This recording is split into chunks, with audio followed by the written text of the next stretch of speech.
हमारे आदरणीय डॉक्टर चिन्मय पंड्या जी पधार गए। करतल ध्वनि, दोनों हाथ उठा के ताली बजाइए। बोलिए भारत माता की जय, भारत माता की जय।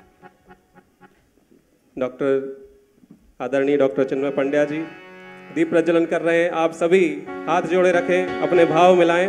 ओम अग्ने नय सुपथाराये अस्मान् विश्वानि देव वयुनानि विद्वान् युयोधस्मज्जुहुराणमेनो भूयिष्ठां ते नमो।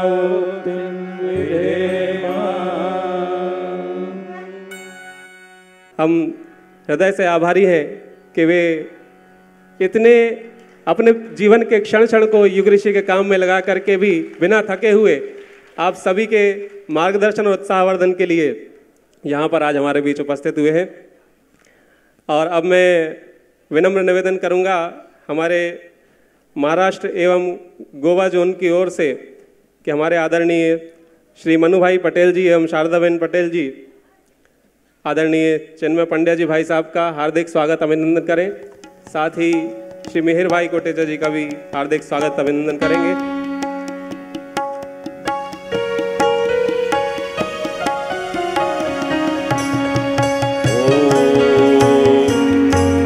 स्वस्ति न इंद्रो वृद्धश्रवाः स्वस्ति नः पूषा विश्ववेदाः स्वस्ति नस्तारक्षो अरिष्टनेमिः स्वस्ति नो बृहस्पतिर्दधातु।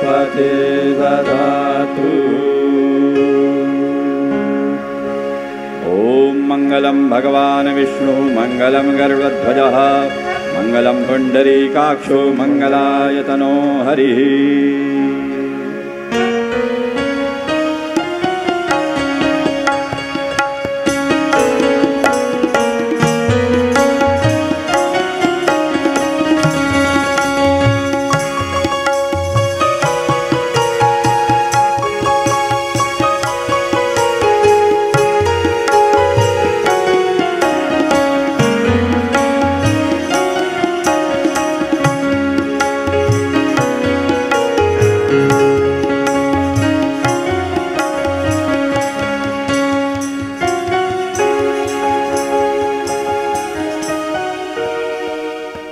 बोलिए भारत माता की जय, भारतीय संस्कृति की जय। ये अश्वमेध महायज्ञ की यात्रा प्रारंभ होने की ये घोषणा है, ये परिवर्तन की बेला है। इसमें हमारा सबका साथ चाहिए। उस मशाल को पकड़ने के लिए सबका हाथ चाहिए, ऐसा ये आह्वान गीत है।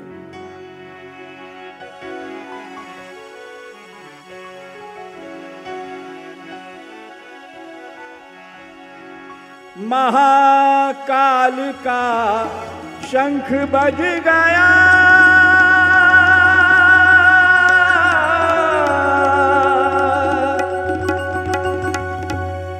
समय बदलने वाला है।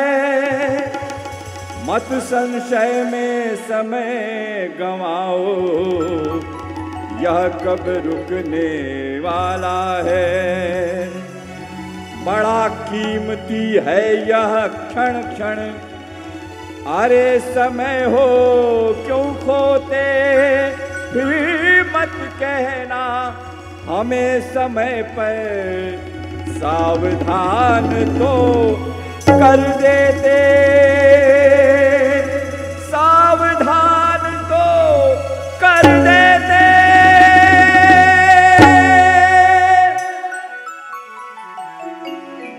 महाकाल की चली सवारी, चलो साथ हो जाए, चलो साथ हो जाए। महाकाल की चली सवारी, चलो साथ हो जाए, चलो साथ हो जाए। यह परिवर्तन की बेला है, युग परिवर्तन लाए। यह परिवर्तन की बेला है, युग परिवर्तन लाए। चलो साथ हो जाए, चलो साथ हो जाए।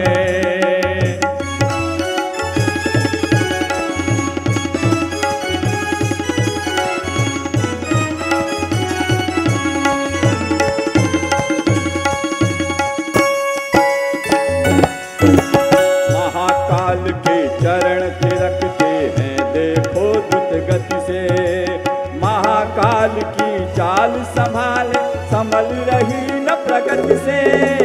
महाकाल के चरण थिरकते हैं देखो द्रुत गति से, महाकाल की चाल संभाले संभल रही न प्रगति से। विकृतियों की छाती पर हो रहा तांडव नर्तन, विकृतियों की छाती पर हो रहा कि तांडव नर्तन। अब अनित्य अत्याचारों का होगा निश्चित मर्दन, अब अनित्य अत्याचारों का होगा निश्चित मर्दन। महाकाल के गण जैसे ही हम भी कदम बढ़ाए, महाकाल के गण जैसे ही हम भी कदम बढ़ाए। यह परिवर्तन की बेला है, युग परिवर्तन लाए। यह परिवर्तन की बेला है, युग परिवर्तन लाए। चलो साथ हो जाए, चलो साथ हो जाए।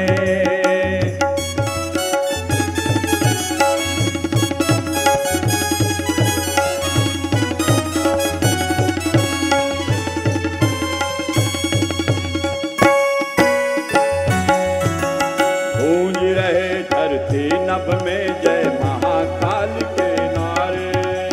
बोलो युगाधिपति महाकाल की जय। गूंज रहे धरती नभ में जय महाकाल के नारे।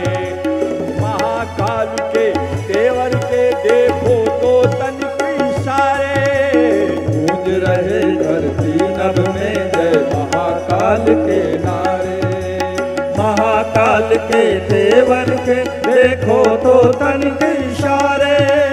पाप पतन के डेरों में अब हाहाकार मचा है। पाप पतन के डेरों में अब हाहाकार मचा है।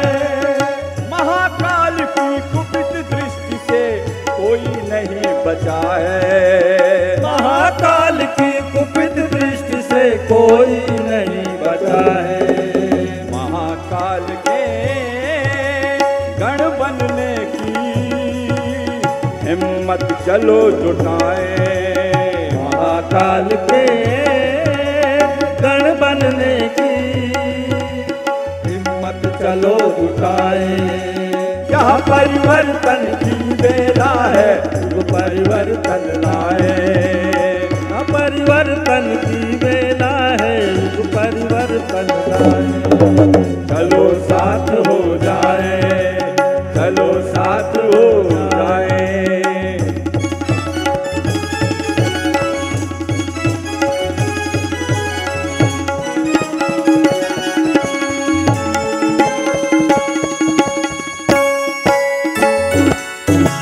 महाकाल संकल्पित है नवयुग प्रज्ञा युग होगा। अशिव भाव अब टिक न सकेंगे, जनजीवन शुभ होगा। महाकाल संकल्पित है नवयुग प्रज्ञा युग होगा। अशिव भाव अब टिक न सकेंगे, जनजीवन शुभ होगा। परिवर्तन का चक्र चल रहा,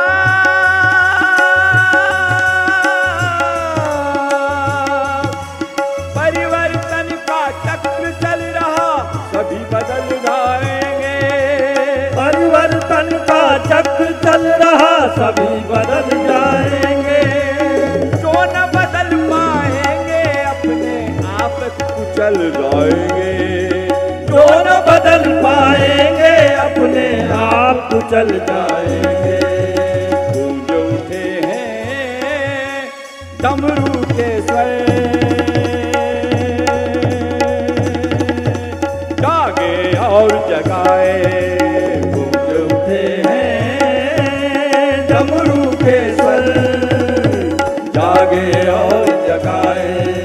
यह परिवर्तन की बेला है, युग परिवर्तन लाए।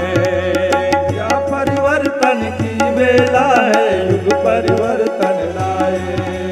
महाकाल की चली सवारी, चलो साथ हो जाए। महाकाल की चली सवारी, चलो साथ हो जाए।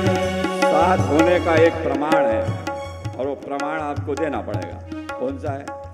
दोनों भुजा उठा के ताली बजाइए, साथ चलना है।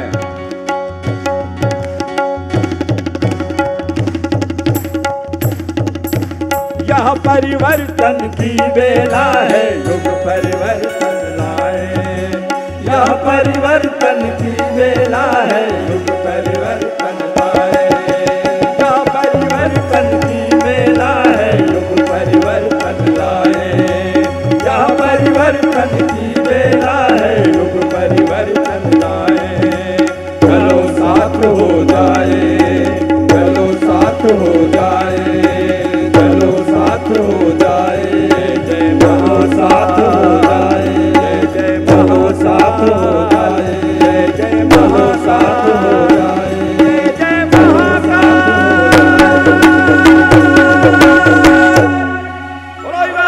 महाकाल की जय।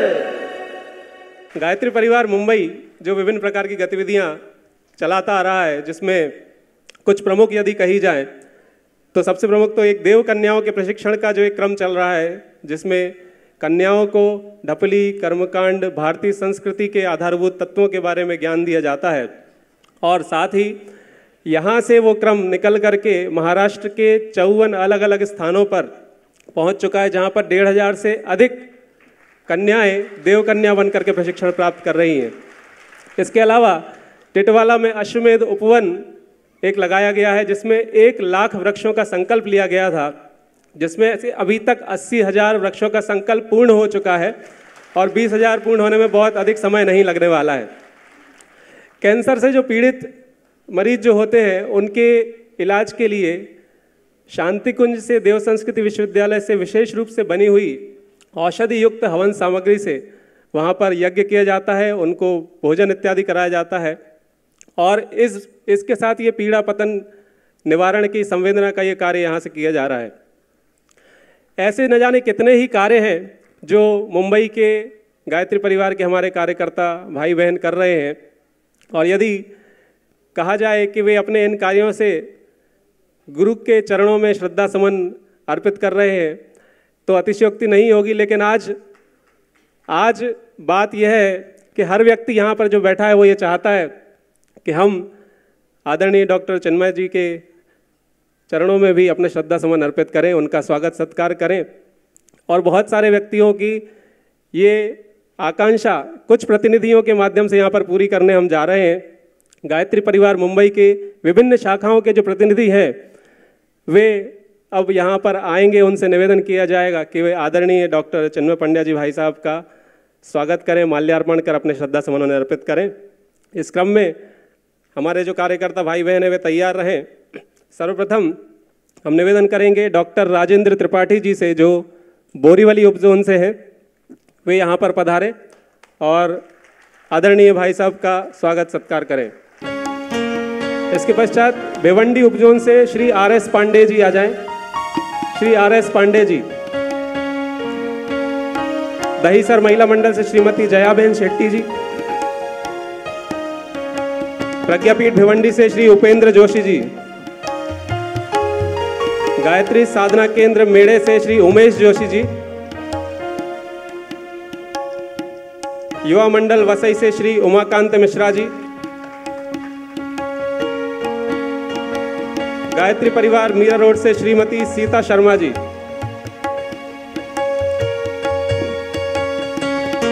गायत्री परिवार कांदीवली से डॉक्टर राजेश चौबे जी।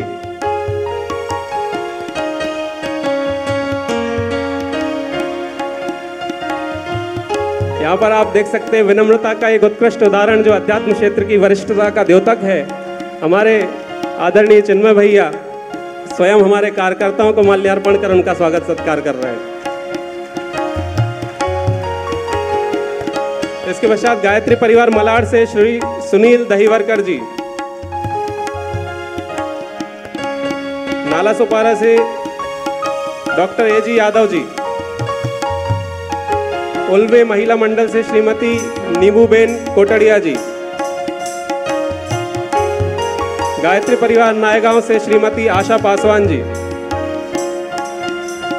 गायत्री परिवार पारला से श्रीमती लीना त्रिवेदी जी, गायत्री प्रज्ञा मंडल जोगेश्वरी से श्री शिववरण शर्मा जी,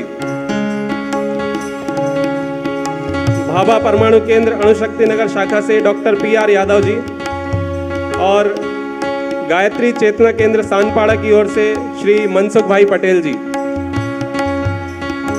शीघ्रता से मंच पर आए।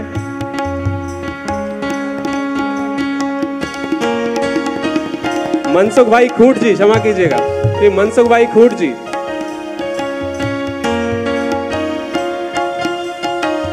शीघ्रता से पधारे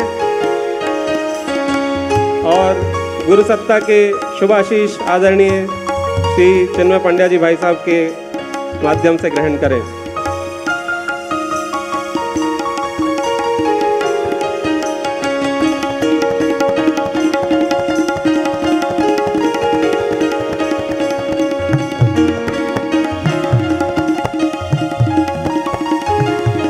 गुरु सत्ता ने अपने जीवन में प्रतिपल आध्यात्मिक वरिष्ठता के नए आयामों को स्थापित किया है, जिसका जीवंत उदाहरण हम डॉक्टर श्री चिन्मय पंड्या जी भाई साहब के जीवन में देख सकते हैं। कार्यकर्ता के व्यक्तित्व को उछाल कर कैसे बड़ा बना देना है, इसका एक साक्षात प्रमाण हमें यहाँ पर दिखाई दे रहा है।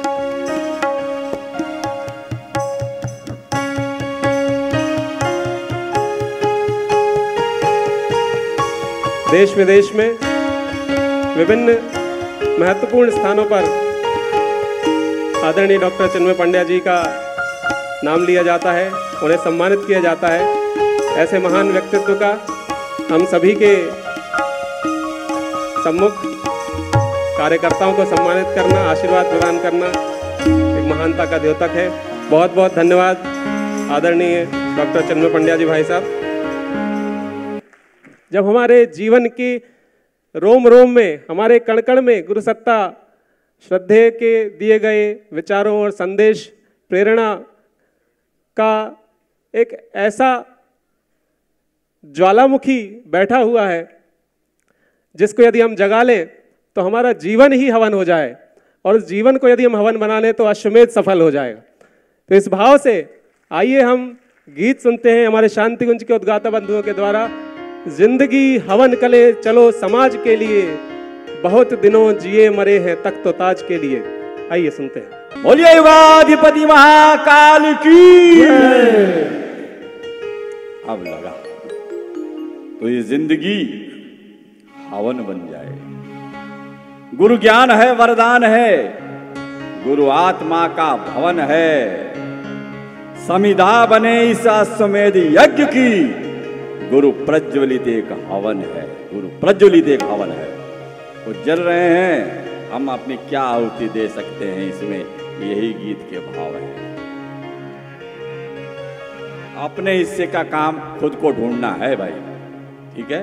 कौन क्या कर सकते हैं, ये साहित्यकार, कलाकार, संगीतकार, गीतकार, महामनीषियों की नगरी है, सबके अपने अपने रोल हैं।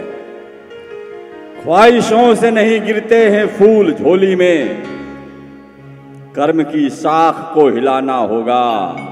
कुछ नहीं होगा अंधेरे को कोसने से, अपने हिस्से का दिया खुद ही जलाना होगा। और ऐसा दिया एक जगमगाता हुआ जिनको परम पूज्य गुरुदेव ने विशेष आशीर्वाद अपने गोद में दिए। मंदनीय माता जी ने अपने प्यार से जिनको बड़ा किया है। श्रद्धेय डॉक्टर साहब जिनको सुन रहे थे, श्रद्धेय जी ने दिव्य आध्यात्मिक मार्गदर्शन दिया है। ऐसे एक जगमगाते हुए दिए नहीं, एक मशाल के रूप में यहाँ पर विराजमान है, जो हमारे आदरणीय डॉक्टर चिन्मय पंड्या जी हैं। वो हमारे सबके अंदर में जो दीपक है उसको जलाने आए हैं। आइए गीत सुनते हैं। हो गया दूषित सभी वातावरण, जिस तरफ देखो उधर ही है पतन। इसलिए वातावरण की शुद्धि को, जिंदगी को ही बनाएं हम हवन।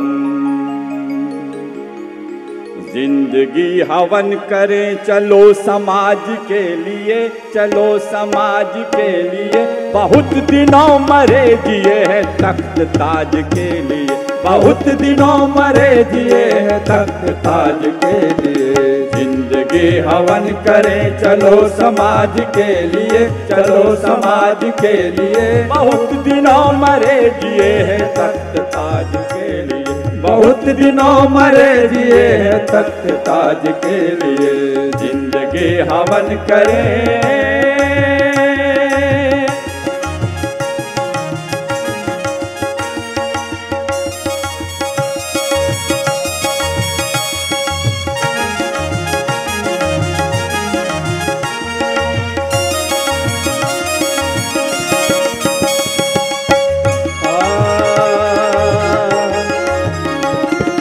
मिल गया मनुष्य तन, ज्ञान ज्योति मिल गई, ज्ञान ज्योति मिल गई। किंतु मात्र स्वार्थ में ही जिंदगी निकल गई, किंतु मात्र स्वार्थ में ये जिंदगी निकल गई। जिंदगी निकल गई, जिंदगी निकल गई। मूल खो रहा मनुष्य आज ब्याज के लिए, आज ब्याज के लिए। बहुत दिनों मरे जिए हैं तख्त ताज के लिए, बहुत दिनों मरे जिए हैं तख्त ताज के लिए। जिंदगी हवन करें।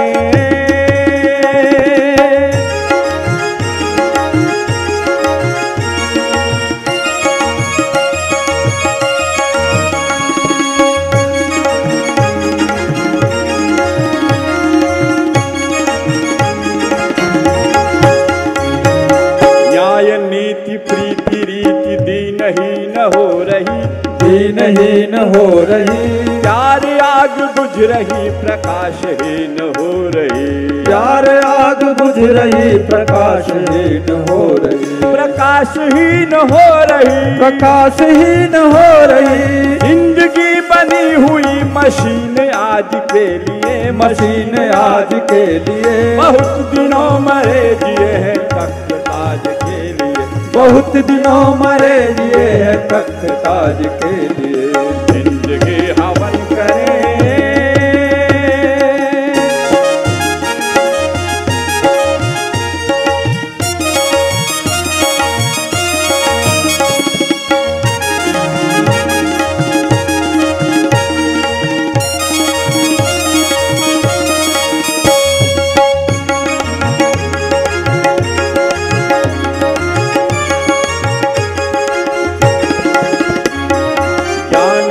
विवेक के प्राण है बिलख रहे, प्राण है बिलख रहे।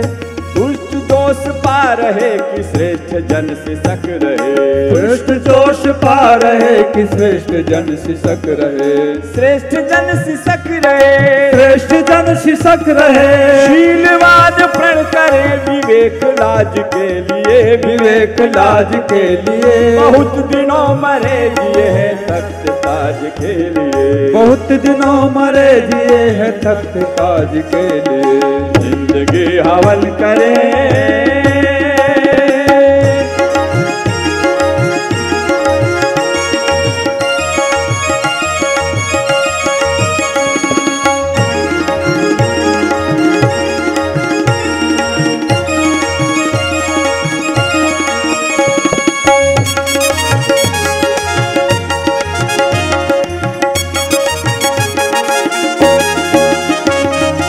उठ रही है जिंदगी, जिंदगी उठ रही, उठ रही है जिंदगी। लुट रहा है आदमी, लुट रहा है आदमी। हाँ दब रही है चेतना, सिमट रहा है आदमी, दब रही है चेतना, सिमट रहा है आदमी, सिमट रहा है आदमी, सिमट रहा है आदमी। मन सुधा संजीवनी चलो इलाज के लिए, चलो इलाज के लिए। बहुत दिनों मरे जिए हैं तख्त ताज के लिए, बहुत दिनों मरे जिए हैं तख्त ताज के लिए। जिंदगी हवन करे चलो समाज के लिए, चलो समाज के लिए। बहुत दिनों मरे जिए हैं तख्त ताज के लिए, बहुत दिनों मरे जिए हैं तख्त ताज के लिए, बहुत दिनों मरे जिए हैं तख्त ताज के लिए, बहुत दिनों मरे जिए हैं तख्त ताज के लिए।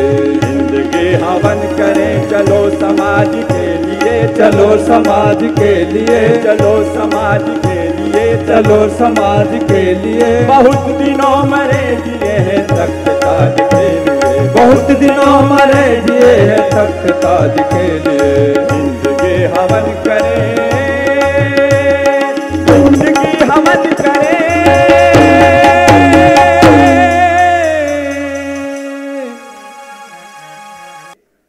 महाकाल परम पूज्य गुरुदेव एवं महाशक्ति वंदनीय माता जी, जिनके गोद में सृजन और प्रलय दोनों खेलते हैं, उस गोद में खेलने का सौभाग्य जिस व्यक्तित्व को मिला वो आज हमारे बीच उपस्थित है, जिसका नाम है डॉक्टर चिन्मय पंड्या जी भाई साहब। भारत में अपनी चिकित्सा की शिक्षा को संपन्न कर इन्होंने यूके की ओर प्रस्थान किया, जहाँ पर प्रशिक्षण किया शिक्षा चिकित्सा के क्षेत्र में। साथ ही west London mental health trust में विशेषज्ञ के पद पर कार्यरत रहे। किंतु मानवता के प्रति संवेदना, राष्ट्र के प्रति समर्पण की भावना इस कदर उनके मन में उद्वेलित थी कि मनुष्य में देवत्व के उदय और धरती पर स्वर्ग के अवतरण का संकल्प लेकर अपने जीवन को युग निर्माण के उद्देश्य के साथ पुनः मां भारती के चरणों में समर्पित कर दिया। भारत में आकर देव संस्कृति विश्वविद्यालय के प्रतिकुलपति के रूप में भाई साहब अभी अपना मार्गदर्शन लाखों विद्यार्थियों को दे रहे हैं और उनके जीवन पथ को गढ़ रहे हैं। इसके साथ ही भारत में अंतर्राष्ट्रीय योग दिवस की कोर समिति के सदस्य के रूप में, जीसीआर के निर्देशक के रूप में, एशिया की बाल्टिक संस्कृति और अध्ययन के प्रथम केंद्र के सह संस्थापक के रूप में, साथ ही टेम्पल्टन पुरस्कार समिति के निर्णायक मंडल में आईसीसीआर गवर्निंग काउंसिल के सदस्य के रूप में अपना सफल मार्गदर्शन प्रदान कर रहे हैं। इसके साथ साथ ही आयुष मंत्रालय, national council of teachers education ICCR जैसे महत्वपूर्ण संस्थानों में भाई साहब ने अपना मार्गदर्शन दिया है। UNO, IIT, IIM, IMA, BARC, DRDO, TIFR, university of Cambridge, NFC जैसे शिक्षण संस्थानों में भाई साहब अपना सफल मार्गदर्शन विद्यार्थियों को दे चुके हैं। पीड़ा और पतन के निवारण के लिए, पीड़ा के निवारण के लिए मानसिक रोगों की जो चिकित्सा का कार्य है वह निस्वार्थ रूप से भाई साहब करते रहते हैं। साथ ही पतन के निवारण के लिए जन जन में गुरु सत्ता का संदेश फैलाने के लिए उनके जीवन का कण कण समर्पित है, क्षण क्षण समर्पित है। आप सभी सुन ही चुके हैं कि कैसे पिछले 4 दिनों में लगभग 8 विभिन्न स्थानों पर गुरु सत्ता का संदेश पहुंचा करके आदरणीय भाई साहब हमारे बीच उपस्थित हुए हैं। साधक के जीवन को, शिष्यत्व के अनुशासन को किस तरह जीना है, ये भाई साहब के जीवन में हमें प्रत्यक्ष दिखाई देता है। इसके अलावा एक बहुत महत्वपूर्ण परिचय है जो मैं देना चाहूँगा और मैं इसका प्रत्यक्ष प्रमाण हूँ क्योंकि मेरे साथ ही ये घटना हुई है, मेरे घर में ये घटना हुई है कि हर एक कार्यकर्ता को जिस तरह से भाई साहब अपनत्व और स्नेह प्रदान करते हैं। 15 करोड़ व्यक्तियों का ये गायत्री परिवार है, किंतु यदि किसी का स्वास्थ्य ठीक ना हो तो भाई साहब का कॉल जाता है, ना केवल स्वास्थ्य पूछते हैं, उसका उपचार भी बताते हैं और उसके बाद पुनः पूछते हैं कि अब स्वास्थ्य कैसा है। ये एक छोटी बात नहीं है। आप कल्पना कीजिए, जिस परिवार की संख्या 15 करोड़ हो उसमें हर व्यक्ति के हृदय को छू लेने का कौशल, वो भाव, जिस व्यक्ति के अंदर होगा वो निश्चित रूप से गुरु सत्ता की असीम अनुकंपा का ही परिणाम हो सकता है। और इसके अलावा ये सब होने के साथ साथ आप कभी भी भाई साहब को कोई पत्र लिखिए, मेल भेजिए, त्वरित उनका उत्तर आता है। बहुत कम ऐसे लोग हैं जो एक छोटे से छोटे कार्यकर्ता की किसी भी समस्या को सुलझाने के लिए इतने कटिबद्ध होते हैं। ऐसा मैंने अपने जीवन में एकमात्र व्यक्तित्व देखा है गुरु सत्ता के बाद, जो है डॉक्टर चिन्मय जी भाई साहब।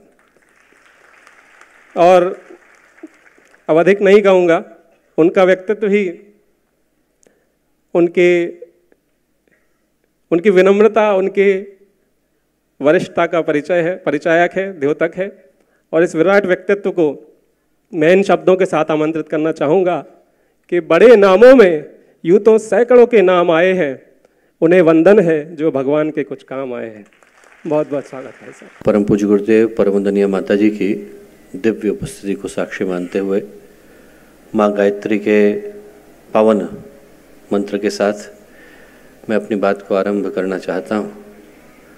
माँ गायत्री का ये पावन मंत्र हम लोग कहें, उसको कहने के साथ साथ उन सूत्रों, संकेतों, आदर्शों को स्मरण कर लेना भी अनिवार्य हो जाता है जिस ओर चलने की प्रेरणा ये गायत्री का मंत्र प्रदान करता है।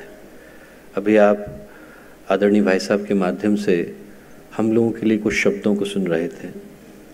सही कहूँ तो हम लोगों की अपनी कोई योग्यता नहीं, किसी मूल्य के नहीं है। जो भी जीवन में प्रकाश है और जो भी जीवन में गुण दिखाई पड़ते हैं वो सिर्फ उन्हीं गुरु सत्ता का आशीर्वाद है जो उस तरफ विराजमान है। एक मुझे कथा स्मरण आती है।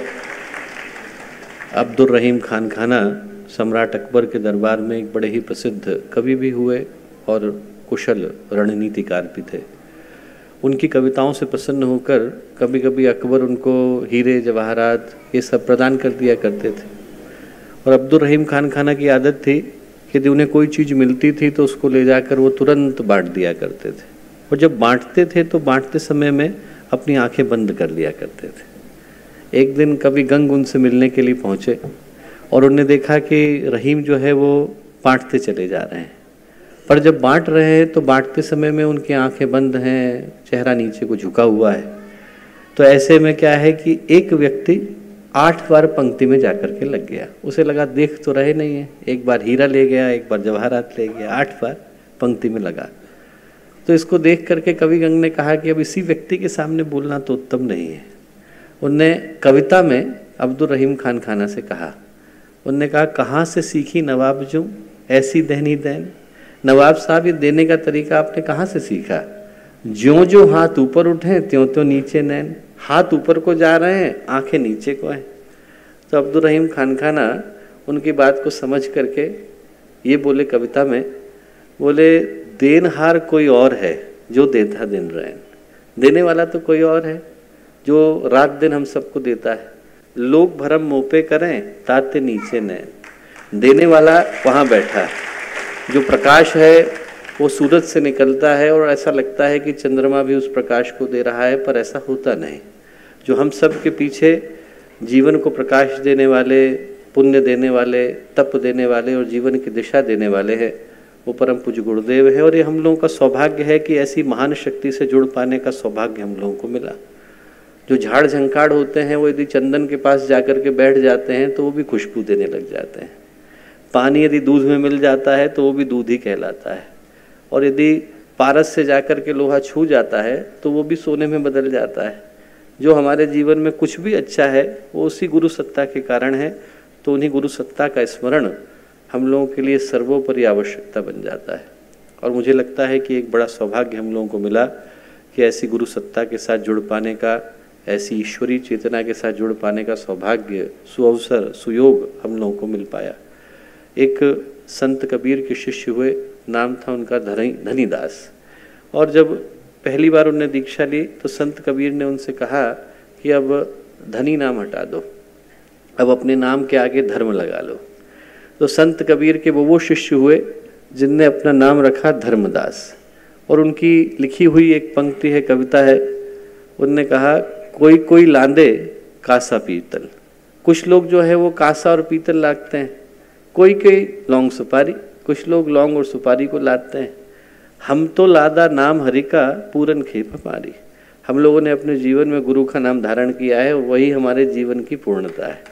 तो एक बार उन्हीं गुरु सत्ता को स्मरण करते हुए, जो आज के इस कार्यक्रम के सही अर्थों में सूत्रधार हैं, सही अर्थों में उसको सफल बनाने वाले हैं और सही अर्थों में उसको संपन्न करने वाले हैं, उस गुरु सत्ता का स्मरण करते हुए एक बार शरीर, मन, चित्त और भावनाएं स्थिर करते हुए माँ गायत्री का ये पावन मंत्र हम लोग साथ साथ बोले। जो जहाँ हैं वहाँ स्थिर होकर उसी गुरु सत्ता का स्मरण करें जो हमें श्रेष्ठ, उत्कृष्ट और उन्नत मार्ग की ओर लेकर के चलते हैं। माँ गायत्री का पावन मंत्र साथ साथ। ओम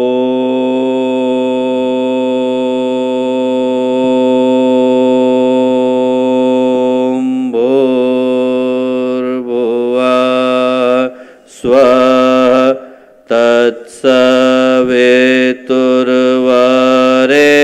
तत्सवितुर्वरेण्यं भर्गो देवस्य धीमहि धियो यो नः प्रचोदयात्।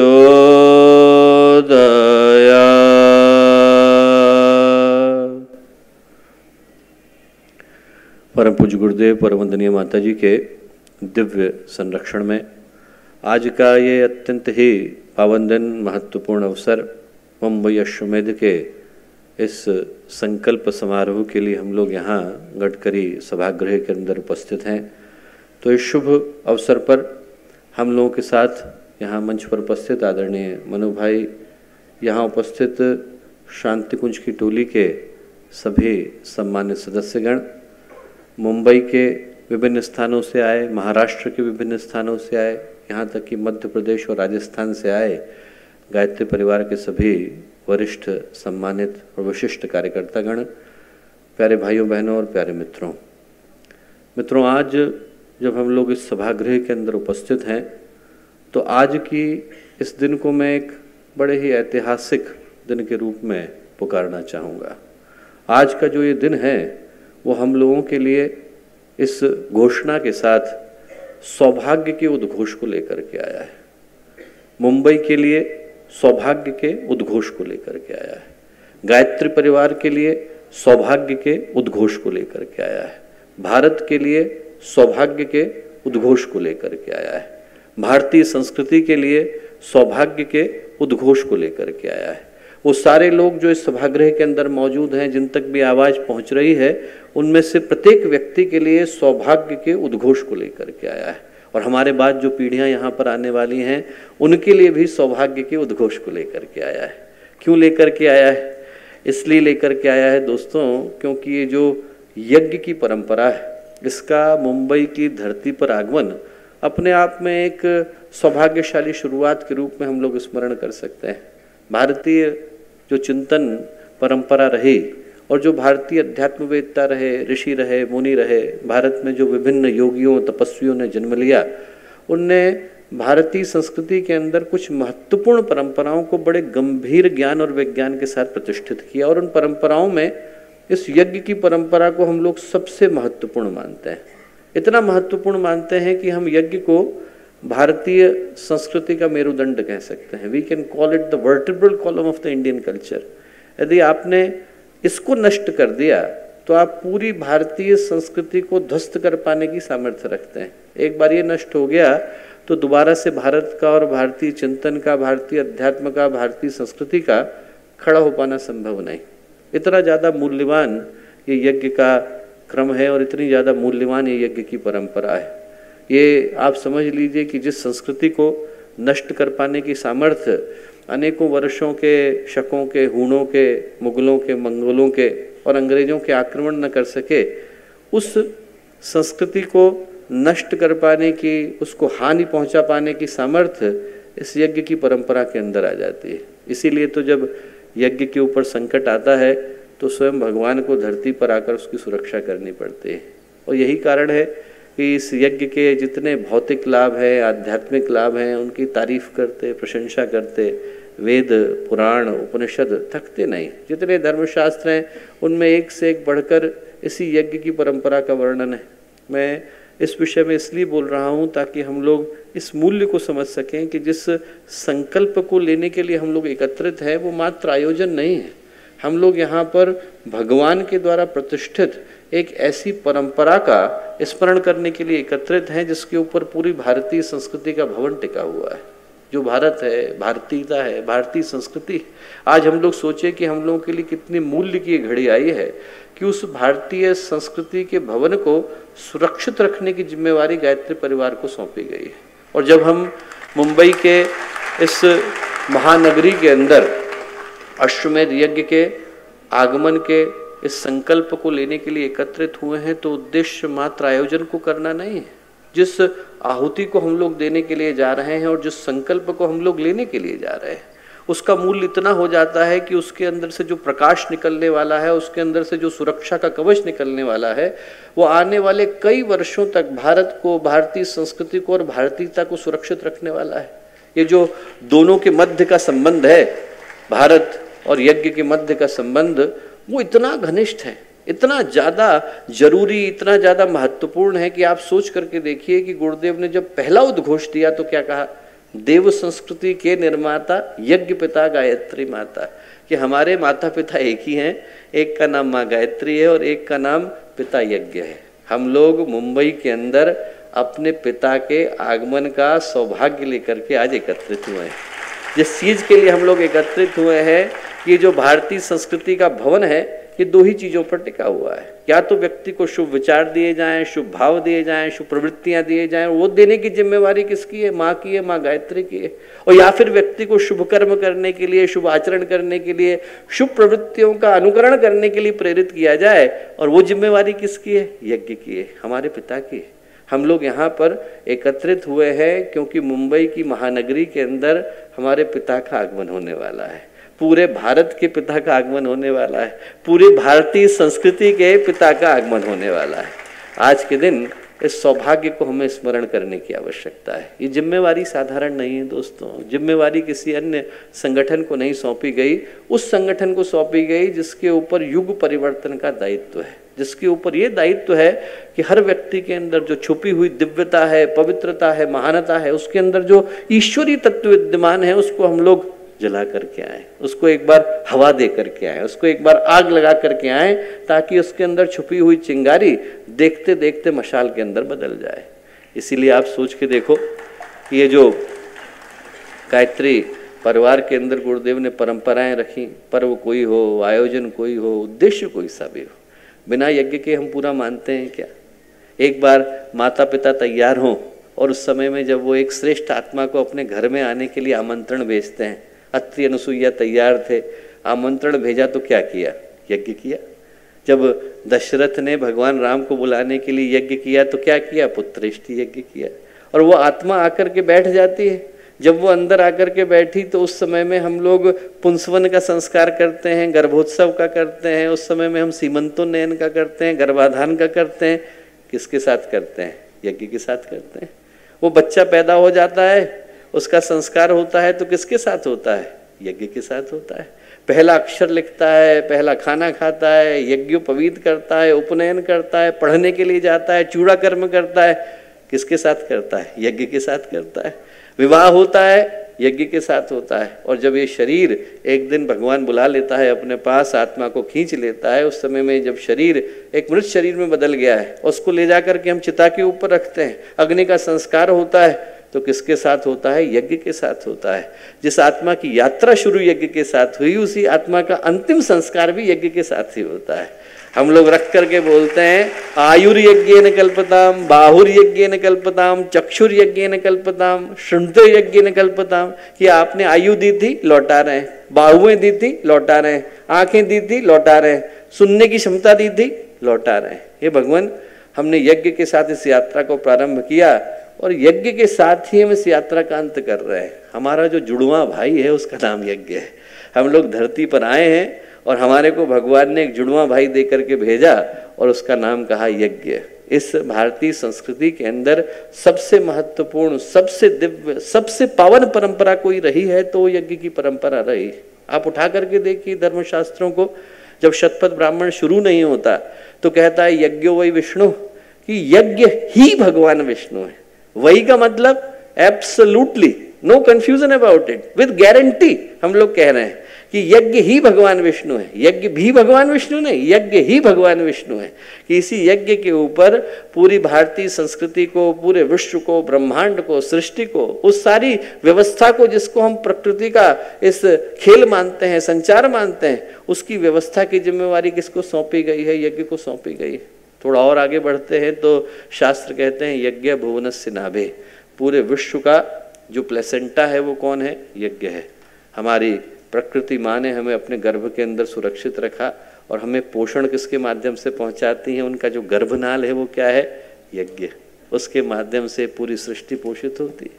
आप देखिए तो जो भारतीय संस्कृति है और भारतीय धर्मशास्त्र हैं वो ऐसे विषयों से भरे पड़े हैं जिसके अंदर आप यज्ञ कल्याण हेतुः यज्ञ मंत्र वेदस्य विषय ऐसी चीज़ों को पढ़ते हैं। और उसको कहने का अर्थ एक ही है कि जितने भारतीय संस्कृति के अंदर आध्यात्मिक तपोनुष्ठान है, जितनी साधनात्मक परंपराएं, जितनी भी भारतीय चिंतन परंपरा से एक बढ़कर के महत्वपूर्ण प्रक्रियाएं निकली हैं, उन सारी प्रक्रियाओं में सबसे महत्वपूर्ण, सबसे दिव्य, सबसे ईश्वरीय और सबसे जरूरी यदि कोई प्रक्रिया है तो यज्ञ की परंपरा है। और ये भारत का सौभाग्य रहा कि यहाँ से यज्ञ की एक नहीं अनेकों परंपराओं ने जन्म लिया। देव शक्तियों का विकास करना हो तो हम कौन सा यज्ञ करते थे? नृ यज्ञ करते थे। जितने प्राणी हैं उनका पोषण करना हो तो कौन सा यज्ञ करते थे? भूत यज्ञ करते थे। व्यक्ति के अंदर का जो मन्यु है वो सो गया है, व्यक्ति कमजोर हो गया है, शिथिल हो गया है, निष्क्रिय हो गया, उसको जगाना है, कौन सा करते थे? रुद्र यज्ञ करते थे। अनाचार बढ़ गया, अनीति बढ़ गई, असुरता छा गई है, उसको दूर करना है तो कौन सा यज्ञ करते थे? चंडी यज्ञ करते थे। राजनीतिक अनुशासन लाना है तो कौन सा यज्ञ करते थे? राजसूय यज्ञ करते थे। और राष्ट्र को संगठित बनाना है, शक्तिशाली बनाना है, गौरवशाली बनाना है तो कौन सा यज्ञ करते थे? अश्वमेध को करते थे। और आप सोच के देखिए कि राष्ट्र को संगठित रखने की जिम्मेवारी किस यज्ञ की है? अश्वमेध की है। और जब वो अश्वमेध महाराष्ट्र की भूमि पर होता है तो अश्वमेध नहीं कहलाता, वो महाअश्वमेध हो जाता है। मुंबई की नगरी पर हम लोग महाअश्वमेध को करने के लिए जा रहे हैं। और जब हम अश्वमेध का नाम लेते हैं तो कुछ को लगता है कि अश्व का मतलब तो घोड़ा, मेध का मतलब बलि, तो हम घोड़े को बलि तो देने नहीं जा रहे हैं, कोई चक्रवर्ती सम्राट तो नहीं बनने जा रहा है यहाँ पर, तो घोड़ा तो हमारे पास है नहीं और हमने छोड़ा भी नहीं है। तो न घोड़ा कहीं पर छोड़ा जा रहा है और न घोड़ा काटा जा रहा है और न यहाँ पर कोई चक्रवर्ती सम्राट बनने जा रहा है। जो चक्रवर्ती सम्राट बनना है वो गायत्री परिवार का उद्देश्य नहीं है। उद्देश्य ऐसे प्राणवान, ऐसे प्रकाशपुंज व्यक्तित्वों को तैयार कर देना है कि यदि वो एक जगह पर जाकर के खड़े हो जाए तो उनको देख करके इस धरती का जितना अंधेरा हो, जितनी असुरता हो, जितनी भी अवांछनीयता हो, उनको अपना पता बदल लेने की आवश्यकता महसूस होने लगे। उनको लगे कि यहाँ करके खड़े हो गए हैं, अब हमें यहाँ पर रहने की आवश्यकता नहीं। हरि सिंह नलवा का नाम आता है, महाराजा रणजीत सिंह के बड़े एकदम विश्वस्त सलाहकार थे। और आप सोच के देखो, लुधियाना में राजधानी थी, वहां से 2500 किलोमीटर दूर जमरूद के किले तक उनने अकेले 800 सैनिकों के साथ जाकर के 1 लाख अफगानों को हराया था।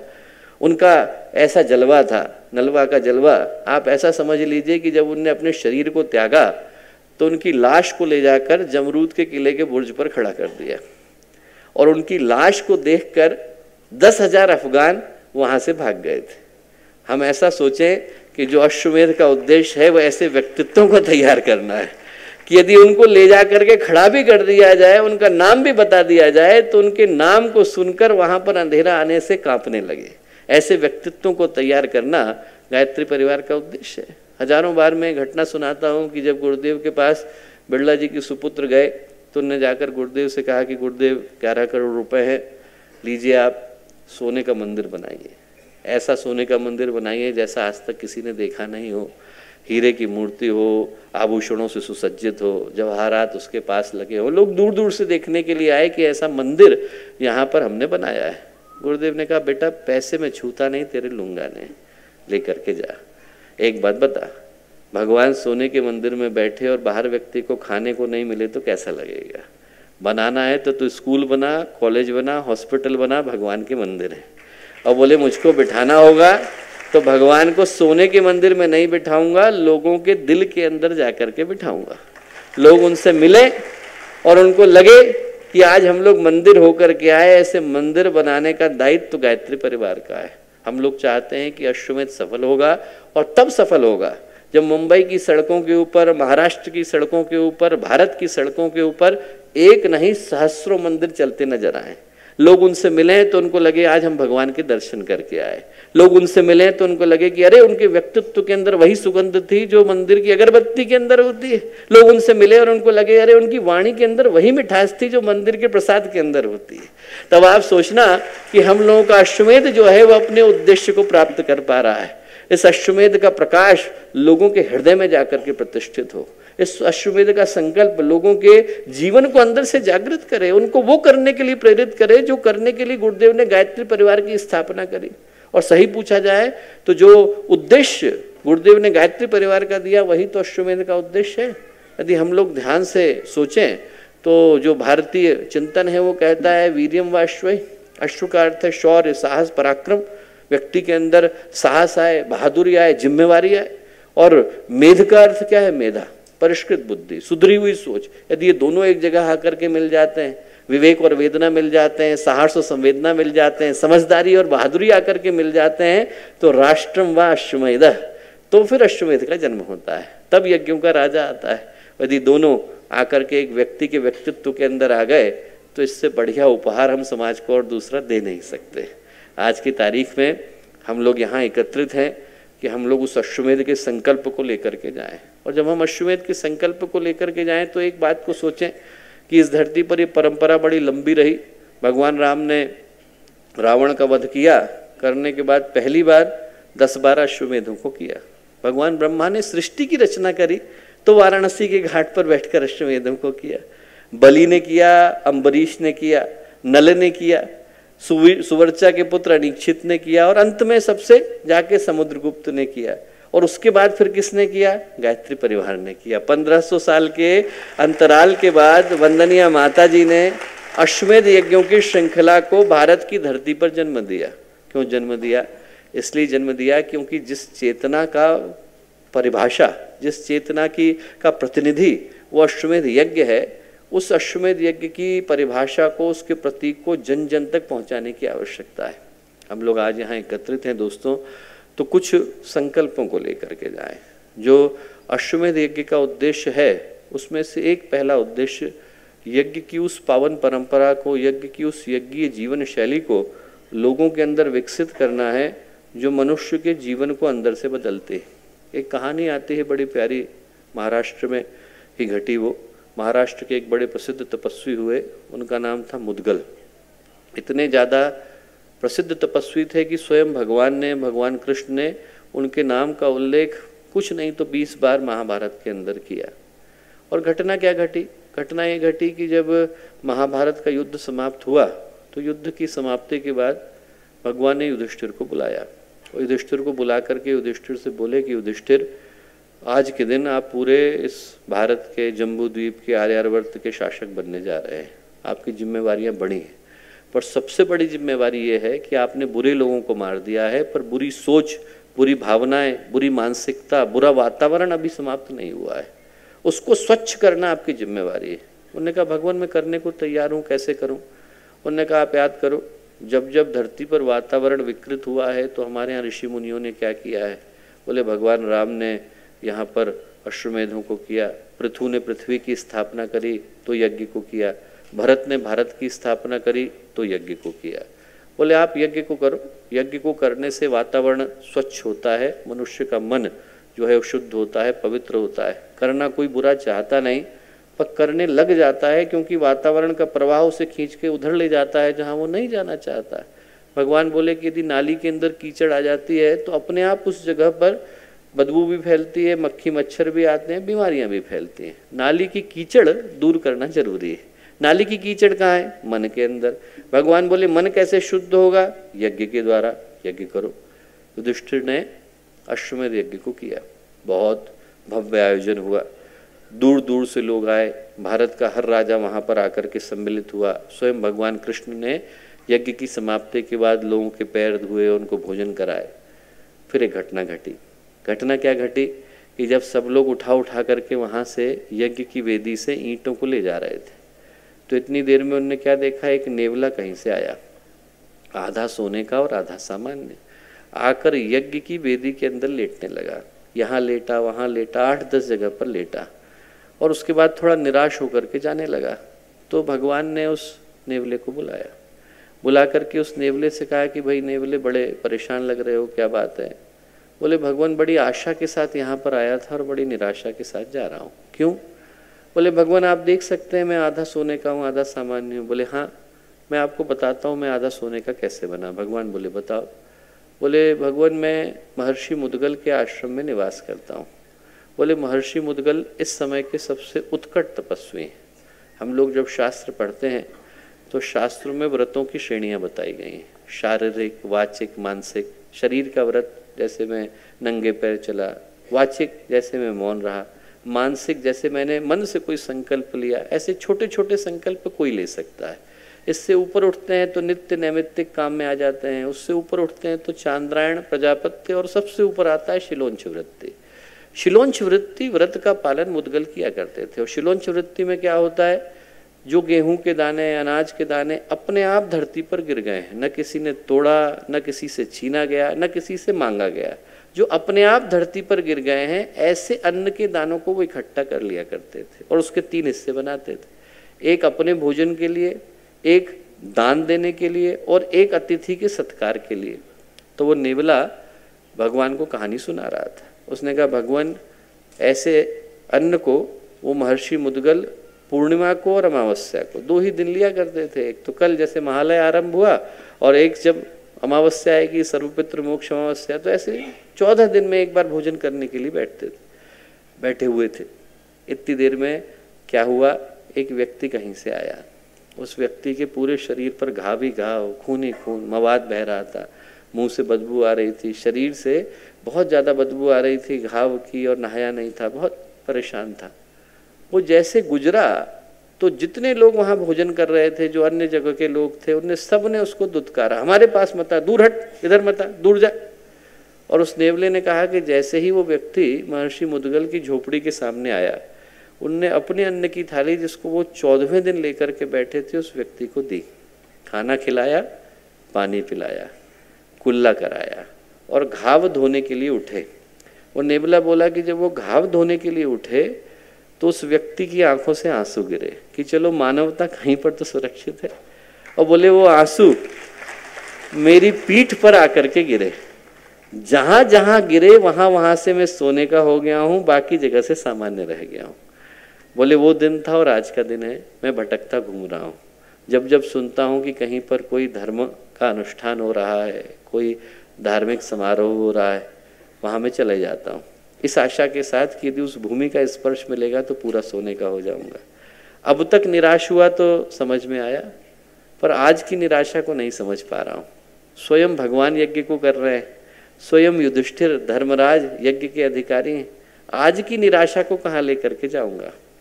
तो भगवान बोले, बहुत प्यारा उत्तर, बोले ऐसा है नेवले, तुम्हारी निराशा मैं समझ सकता हूँ, पर तुम्हारी निराशा का कारण है। क्या कारण है? बोले हम लोग मात्र यज्ञ को कर रहे हैं, पर मुद्गल यज्ञ को जी रहे हैं, जिसके अंदर मानवता आ गई, करुणा आ गई, दया आ गई, इंसानियत आ गई, वो यज्ञ को जीने वाला बन जाता है। तो हम लोग क्या करें, हम मुंबई को मुद्गल की नगरी बनाएं। हम लोग यहाँ से संदेश लेकर के जाएं कि हर व्यक्ति और कुछ करे न करे पर संवेदना की आहुति जरूर दे। इस दुनिया में कष्ट से पीड़ित लोग पर्याप्त हैं, उनसे पूछें तो उनको दुख क्या है, तकलीफ क्या है। हम अपने घर से शुरू करें, बाकी लोगों से पूछें किसी को दुख क्या, तकलीफ क्या। यदि दुख है, तकलीफ है और उसके आंसू को पोंछने वाला रुमाल हम बन जाते हैं तो हमारी यज्ञ में आकर के आहुति लग जाती है। यदि कोई व्यक्ति भटक गया है और उसके कंधे को सहारा देने वाला कंधा हम बन जाते हैं तो हमारी यज्ञ में आहुति लग जाती है। गुरुदेव ने पहला यज्ञ किया और बात वर्षों पुरानी है, 37 के दशक की है। बुलंदशहर की एक महिला थी, विधवा थी, उन्होंने गुरुदेव को चिट्ठी लिखी। अभी थोड़े दिन पहले मिलने के लिए उनके परिवार के लोग आए थे। तो उनने गुरुदेव से कहा कि गुरुदेव हमारे यहाँ कोई यज्ञ कराता नहीं है, आप आएंगे क्या? गुरुदेव गए, साइकिल पर मथुरा से बुलंदशहर गए। उनका घर था, घर के पीछे एक बरगद का पेड़ था। गुरुदेव ने कहा अंदर तो नहीं करा सकता बेटा, बाहर कराऊंगा। बाहर उन्होंने यज्ञ की कुंड लगाए, वेदी बनाई, यज्ञ करना शुरू करा। पहले दिन 5 लोग आए, डर के मारे विधवा के यहाँ यज्ञ हो रहा है, हम जाकर बैठ जाएंगे, समाज से निकाल देंगे। जब लोगों ने सुना तो अगले दिन 25 लोग आए। उसके अगले दिन कहते हैं कि वहाँ पर हजारों की भीड़ हुई, हजारों की भीड़ हुई और हर कोई बैठना चाहता था। तो गुरुदेव ने उनसे क्या कहा? गुरुदेव ने कहा कि बेटा आप में से हर व्यक्ति इस यज्ञ की वेदी पर आकर के नहीं बैठ सकता है, पर सड़क पर कोई माँ चल रही है, उसको मोतियाबिंद हो गया है, उसके मोतियाबिंद का आप ऑपरेशन करा देते हो तो आप समझना आपके यज्ञ की आहुति आकर के यहाँ लग गई है। मैं कहूँगा दोस्तों कि हम मुंबई को मुदगल की नगरी बनाएं, लोगों को उनकी संवेदना जगाने का मंत्र याद दिलाएं कि यज्ञ सफल हो पाता है जब न केवल आपकी आहुति पड़ती है बल्कि आपकी भावनाएं भी आकर के जुड़ती हैं। आहुति तो पड़ ही जाएगी, पर जब भावनाएं आकर के जुड़ती हैं तो यज्ञ सफल हो पाता है। एक सूत्र लेकर के जाए कि हम मुंबई को मुदगल की नगरी बनाएं। एक सूत्र लेकर के जाए कि हम मुंबई में नए तरीके का दान लें। वैसे तो समय दान की, अंशदान की परंपरा है ही, और एक जो अद्भुत संकल्प श्रद्धेय डॉक्टर साहब ने अभी संदेश के माध्यम से हर व्यक्ति को कहा कि हम इसको 1 करोड़ लोगों तक लेकर के जाएं, और 1 करोड़ लोगों तक लेकर के जाएं। हर व्यक्ति को प्रेरित करें कि आपको ज़्यादा अंशदान नहीं देना है, मात्र 51 रुपये का अंशदान देना है। यदि आप 51 रुपये का देते हैं तो इतने सारे लोगों का आकर जितनी यज्ञ की व्यवस्था है उसको बना पाने की सामग्री, संसाधन अपने आप जुड़ जाते हैं। तो एक तरीका तो निश्चित रूप से समय दान का, अंशदान का है ही, जिसको हमें लेकर के जाना है। पर साथ ही साथ दोस्तों मैं कहूँगा कि इस बार हम लोग एक नए तरीके का दान और लें। क्या लें? हम मंत्रों का दान लें। हम लोगों से कहें कि ये जो यज्ञ होने वाला है वो साधकों का यज्ञ होने वाला है। अभी से लेकर 2024 तक का समय है, और हर व्यक्ति को कहें कि आपको कुछ नहीं करना, आपको कम से कम 9 दिन का अनुष्ठान करना है। और आप अपने घर का यज्ञ करना, पर जो आपका पूर्णाहुति का यज्ञ है और जो पूर्णाहुति की आहुति है वो मुंबई के अश्वमेध में पड़ने वाली है। आपका जो मंत्र है वो आपको वहीं पर आकर के देना है, इस जगह के कल्याण के लिए, राष्ट्र के कल्याण के लिए, समाज के कल्याण के लिए, गुरुदेव की योजना को पूरा करने के लिए। आप सोचिए 2 करोड़ के करीब लोग मुंबई के अंदर हैं, उसके अंदर के 50% लोग भी यदि एक बार में अनुष्ठान करते हैं और उनके मंत्र का 10वां हिस्सा आकर के गायत्री परिवार को समाज कल्याण के लिए मिलता है तो इससे बढ़कर के दान इस युग में हो नहीं सकता। हम इसको साधकों का अश्वमेध बनाएं, हम इसको संवेदनशीलों का अश्वमेध बनाएं, हम इसे साधकों का अश्वमेध बनाएं। और किसका बनाएं? साहसियों का बनाएं। हम लोगों को ये याद दिलाएं कि हमारे पास भगवान की बहुत बड़ी शक्ति है। हमें जो भगवान सबसे बड़ा उपहार दे सकते हैं वो आत्मविश्वास का दे सकते हैं। दोस्तों, आत्मविश्वास का उपहार मिल गया तो इससे बढ़कर के दूसरा उपहार इस दुनिया में दूसरा हो नहीं सकता। आप सोच के देखो कि हम लोग चलते हो और हमारे साथ यदि पुलिस की टुकड़ी आ जाए तो मन में निश्चिंतता आ जाती है कि नहीं? अंधेरी राह पर व्यक्ति जा रहा हो और उसको दूर से दिया जलता दिख जाए, एक बल्ब चमकता दिख जाए तो मन में निडरता आ जाती है कि नहीं? छोटा सा बच्चा हो और उसको माता पिता की उंगली पकड़ में आ जाए तो मन में कितनी निश्चिंतता आ जाती है। और हमारे हाथ में तो गुरुदेव की उंगली आ गई, हमें कैसा डर? व्यक्ति को ये सोच करके तो चलने की आवश्यकता है कि हम आगे तो बढ़ें। अपने आप भगवान उस राह को बनाते हैं। हम लोग यहाँ से साहसियों की तरह से निकले, छाती चौड़ी हो, मन में गर्व हो, उत्साह हो, और मन में ये भाव हो कि गुरुदेव ने हमें एक योजना दी है, एक संकल्प दिया है, और उसको पूरा करने से पहले हम थकेंगे नहीं, रुकेंगे नहीं। और ये उद्देश्य मात्र मुंबई अश्वमेध का नहीं है, ये उद्देश्य हर चीज का है। मुंबई अश्वमेध हमारा अंतिम पड़ाव नहीं है, गायत्री परिवार का अंतिम पड़ाव तब होगा जब इस धरती का अंतिम आदमी अपने जीवन को बदल लेगा, और तब तक ये यज्ञ का क्रम रुकने वाला नहीं है। तो हम लोग ये सोचें कि हमारी जो योजना है वो हमें जन जन तक पहुंचानी है। ये जो यज्ञ है वो हर व्यक्ति का बनना चाहिए, मुंबई के ही नहीं, महाराष्ट्र के नहीं, देश के नहीं, विदेश के हर व्यक्ति को लगना चाहिए कि साहब वो यज्ञ जो है हमारा है, और उसके लिए हमारे को अपने अंदर उस साहस को पैदा करने की आवश्यकता है जो आत्मविश्वास के साथ आती है। जिसको अपने ऊपर भरोसा है वही ईश्वर के ऊपर भरोसा कर पाता है, और जिसको ईश्वर के ऊपर भरोसा है वही अपने ऊपर कर पाता है। 2 अलग अलग बातें नहीं है। आत्मविश्वास ही ईश्वर विश्वास है, ईश्वर विश्वास ही आत्मविश्वास। और जिसको अपने ऊपर भरोसा है उसी के ऊपर तो दुनिया भरोसा कर पाती है। जिसको अपने ऊपर ही भरोसा नहीं है उसके ऊपर दुनिया कैसे भरोसा करेगी? आप सोचो कि यदि आप गाड़ी में जाकर के बैठ गए और ड्राइवर को अपनी ड्राइविंग पे भरोसा नहीं हो तो उस गाड़ी में कौन चढ़ेगा? आप ऑपरेशन कराने के लिए गए और डॉक्टर को अपने ऑपरेशन के ऊपर भरोसा नहीं हो तो उसके ऑपरेशन टेबल पे कौन लेटेगा?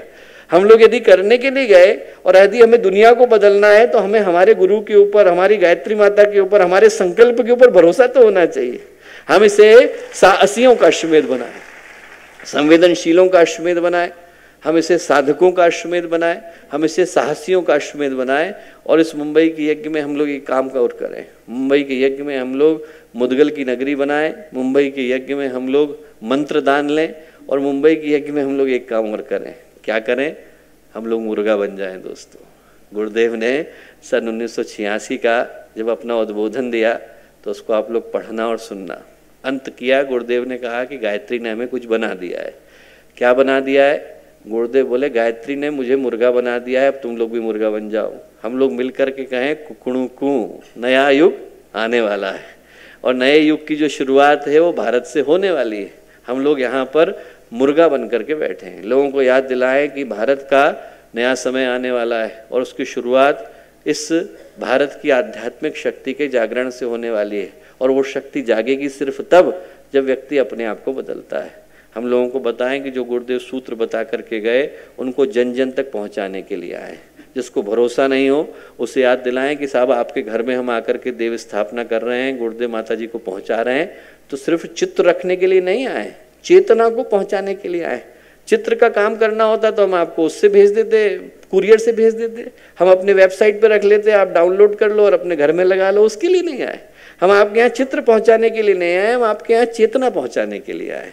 एक छोटा सा कागज होता है, आप सोचो उसके ऊपर भारत सरकार की सील लग जाती है तो पासपोर्ट बन जाता है। वो कागज किसी मूल्य का नहीं था और अभी भारत सरकार का उस पर सील लग गई, विदेश मंत्रालय लिख गया, आप उसको लेकर के देश विदेश जा सकते हो। क्यों? कागज के अंदर बल आ गया है। वैसे ही वो जो चित्र है जिसके अंदर गुरुदेव माता जी विद्यमान है, गायत्री माता विद्यमान है, हम लोगों का पासपोर्ट है दोस्तों। हम लोगों के घर में उसको छोड़ करके आ रहे हैं और उनसे कहें कि जब हम आपके घर में स्थापना के लिए आ रहे हैं तो हम अपने जीवन की सबसे कीमती चीज आपके यहाँ छोड़ने जा रहे हैं। आप ट्रेन में सफर करते हो और टॉयलेट के लिए आदमी जाता है तो थोड़ी देर के लिए रुमाल रख देता है तो टॉयलेट की सीट उसकी हो जाती है। और जब हम गुरुदेव माता जी को छोड़ के आ रहे हैं किसी के यहाँ, आप सोचो हम अपने जीवन की सबसे कीमती चीज को छोड़ के आ रहे हैं। आप उस व्यक्ति से कहना कि आपके घर में हम गुरुदेव माता जी को प्रतिष्ठित कर रहे हैं, तो इसलिए प्रतिष्ठित कर रहे हैं क्योंकि भगवान हर एक के घर में जाते नहीं है। भगवान उनके घर में जाते हैं जहां पर उनको लगता है कि व्यक्ति मेरी देखभाल ढंग से कर सकेगा। हम लोग आपके घर में गुरुदेव माता जी को प्रतिष्ठित करके जा रहे हैं और आप कहना कि आप उठना, यहाँ पे क्या लगा हुआ है? कहना कि यहाँ पर आपको शीशा लगा हुआ है। आप सुबह उठ करके गुरुदेव माता जी का चित्र देखना और ये समझना कि हम शीशे को देख रहे हैं और उनसे पूछना कि गुरुदेव माता जी आप हमारे घर में आए, हमारा जीवन बदल पा रहा है कि नहीं। हम लोग उनसे पूछें कि हमारे जीवन में परिवर्तन हो पा रहा है कि नहीं हो पा रहा तो शीशे में हमें अपने आप को रोज देखने की आवश्यकता है। वो चित्र नहीं, चेतना है उसके अंदर भगवान स्वयं विद्यमान है और उस भगवान को हम लोगों के घर छोड़ के आ रहे हैं। स्वामी विवेकानंद ने द्वैत वेदांत पर लेक्चर दिया और लेक्चर देने के बाद खेतड़ी के राजा थे, उनके घर में पहुंचे और वहां पर मूर्ति रखी थी, उन्हें प्रणाम किया। तो खेतड़ी के राजा बोले आप तो बड़ी वेदांत की बात करते हैं और आप जो है मूर्ति को प्रणाम कर रहे हैं, ऐसा क्यों? तो हंसती है स्वामी विवेकानंद, बोले एक काम करिए आपके दीवान को बुलाइए। दीवान को बुलाया, वहां पे राजा का तैल चित्र लगा हुआ था, किसी पेंटर ने बनाया था। उनने दीवान से कहा कि इनको मैं जो भी कहूंगा मेरे आदेश को मानेंगे? राजा बोले बिल्कुल मानेंगे। उनने दीवान से कहा कि दीवान साहब एक काम करिए, राजा साहब के चित्र पे थूक दीजिए। बोले साहब कैसी बात कर रहे हैं? बोले नहीं, क्यों, चिंता की क्या बात है, राजा साहब तो बगल में खड़े हैं, ये तो चित्र है। राजा साहब की समझ में आया, बोले चित्र नहीं है, जिसके अंदर चेतना स्वयं आकर के विद्यमान हो गई है वो हमारे श्रद्धा आदर सम्मान का कारण बन जाती है। 1 करोड़ घरों तक हमें गुरुदेव माता जी को पहुंचाना है। 1 करोड़ लोगों के घर तक गुरुदेव माता जी देव स्थापना होनी चाहिए। ये जो यज्ञ बने वो संवेदनशील लोगों का बने, ये जो यज्ञ बने साधकों का बने, ये जो यज्ञ बने साहसियों का बने और ये जो यज्ञ बने वो संकल्प वालों का बने। हम लोग यहाँ से समर्पण के भाव को लेकर के जाएं। गुरुदेव ने कहा नया युग आने वाला है और नए युग को लाने की जिम्मेवारी हमारी है। हम लोगों को बांग देने का समय आ गया है, लोगों को बताने का समय आ गया है कि इस युग के परिवर्तन की जो शुरुआत है वो इस अश्वमेध की पहली आहुति के साथ होने वाली है। हम लोग यहाँ से इस संकल्प को लेकर के जाएं कि गुरुदेव ने जो चिंतन चेतना और जो जिम्मेवारी हमें सौंपी उससे हम लोग न थकने वाले हैं, न रुकने वाले हैं और न पीछे पीछे हटने वाले हैं।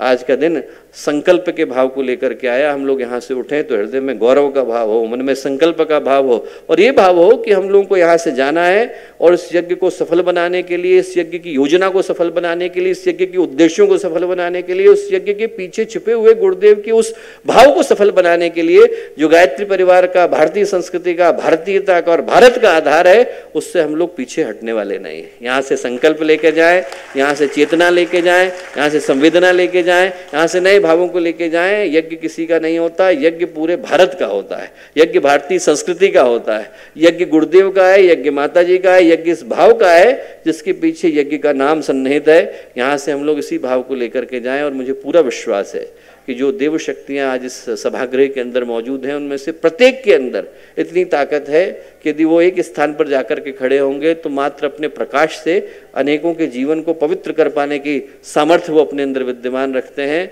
तूफान आ रहा है और जब तूफान आता है तो मोमबत्तियाँ बुझ जाती हैं, पर ऐसे समय में जो मशालें होती हैं वो धूं धूं करके जलती हैं। आप सभी मशालों के जलने का समय आ रहा है। मैं आप में से प्रत्येक के अंदर उपस्थित देव शक्ति को, पूज्य गुरुदेव की चेतना को, वंदनीय माता जी की उपस्थिति को हृदय से प्रणाम करता हूं और उन्हीं गुरु सत्ता से प्रार्थना करता हूं कि जिस उद्देश्य को लेकर उनने आज के संकल्प समारोह का आयोजन कराया वो उद्देश्य सफल हो, यज्ञ सफल हो, यज्ञ का संकल्प सफल हो, आप सबकी भावना सफल हो और आप सबकी भावना के साथ छुपा हुआ गुरुदेव माता जी का आशीर्वाद सफल हो। ऐसी उन्हीं गुरु सत्ता से प्रार्थना है। सभी को भावभरा नमन, हृदय से शुभकामनाएं, हृदय से मंगल कामनाएं।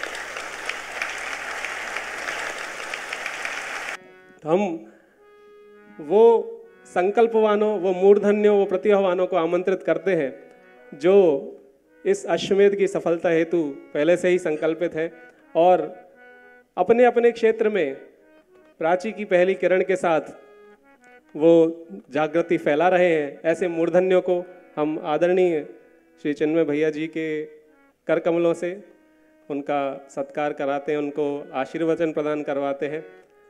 आइए यहाँ से जो नाम लिए जाएंगे उनके नाम के साथ आप तालियों के साथ उनका स्वागत करते चलें और साथ ही आदरणीय चिन्मय भैया से निवेदन है कि उन्हें अश्वमेध महायज्ञ का मोमेंटो प्रदान करके अपने आशीर्वाद प्रदान करें।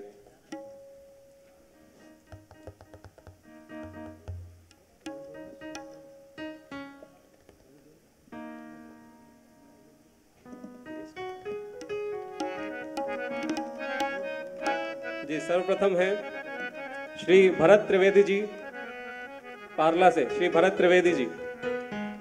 इसके पश्चात है डॉक्टर अशोक शर्मा जी गोरेगांव से।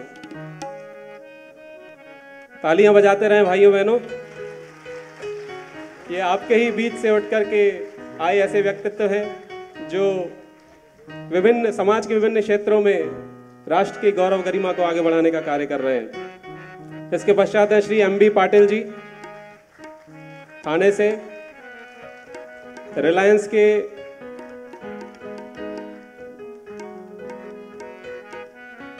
Vice chairman Shri Raj Malik ji, Shri Raj Malik ji.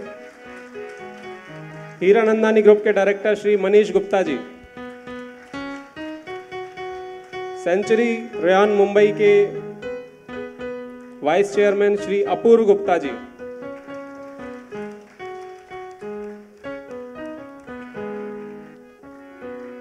Solicitor Mumbai Shri अपूर्व दीवान जी, श्री अपूर्व दीवान जी। पवई से श्री ब्रजेश तिवारी जी।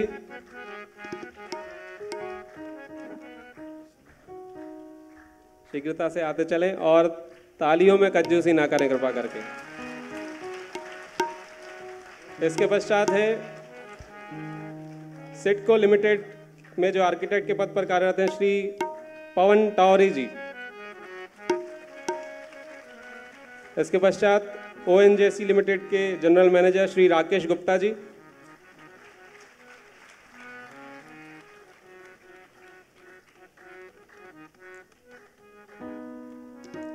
नायगांव में अश्वमेध यज्ञ की जो भूमि है उसका जो योगदान जिन्होंने दिया है डॉक्टर अजीत मिश्रा जी। इसके पश्चात है श्री सुमन भाई पटेल जी हर्ष खन्ना जी, श्रीमती दर्शना दामले जी जो सोशल वर्कर हैं नारी जागरण के क्षेत्र में। तालियों की आवाज़ कम हो गई है, धन्यवाद। BARC से डॉक्टर PR यादव जी, श्री संजय पांडे जी बोरीवली से, पुणे से श्री जगदीश लिमय जी, RBI के ex executive director Shri Kapil Kumar Vora ji, renowned RTI activist Shri Anil Galgali ji, renowned environmentalist जो हाथियों के संरक्षण के क्षेत्र में विशेष कार्य कर रहे हैं श्री आनंद शिंदे जी, और अंत में रोटरी रॉयल्स के प्रेसिडेंट श्री संगीत मोदी जी।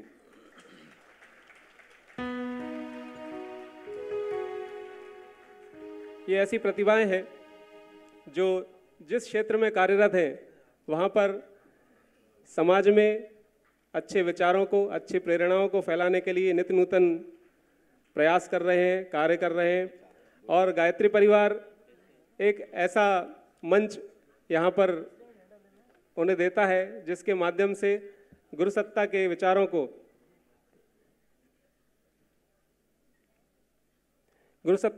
को, जन जन तक पहुँचाने के लिए ये विभिन्न प्रतिभाएं कार्य कर रही हैं। एक नाम और आया, श्री गोविंद भाई पटेल जी। श्री गोविंद भाई पटेल जी हमारे आदरणीय डॉक्टर चिन्मय भैया जी सभी का सत्कार कर रहे हैं, इन्हें अपने आशीर्वचन प्रदान कर रहे हैं। आप सभी पुनः कृपा करके अपने हाथों को विश्राम न दें, थोड़ा सा ही कार्यक्रम और शेष है। आपके तालियों की ध्वनि ये तय करती है कि आने वाले जो प्रतिनिधि हैं उनका कार्य क्षेत्र कितना प्रभावी है, और आपका ही उत्साहवर्धन ऐसी और नई प्रतिभाओं को समाज में नए नए नूतन आयाम छूने का एक पाथेय बन सकता है।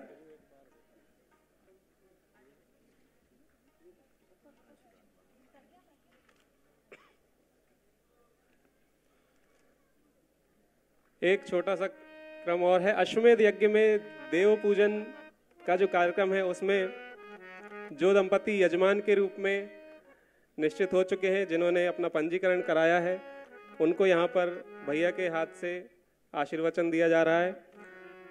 श्री संगीत Modi ji, president rotary Royals foundation अंधेरी।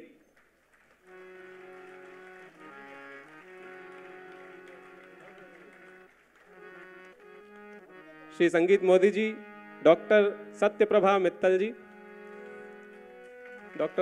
मित्तल जी, श्रीमती पल्लवी देसाई जी, श्रीमती जनकृति नीलेश उपाध्याय जी, श्रीमती आरती प्रवीण अग्रवाल जी,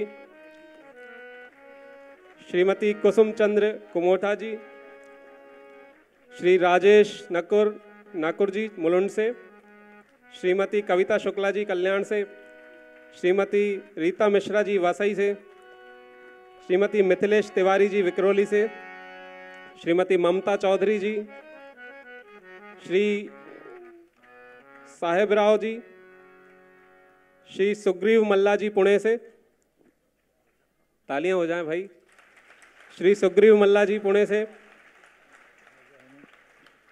श्रीमती प्रमिला बेन जी एवं श्री मृगांक मित्तल जी।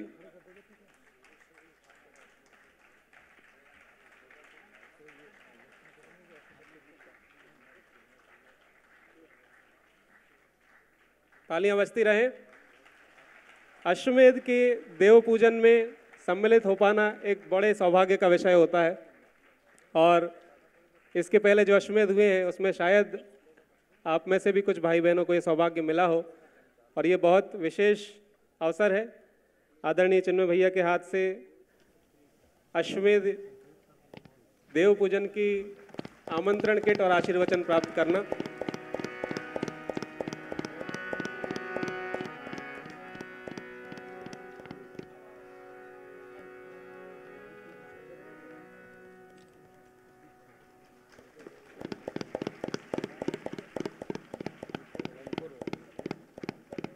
एक बार और पुनः अंत में सभी के लिए जोरदार करतल ध्वनि हो जाए।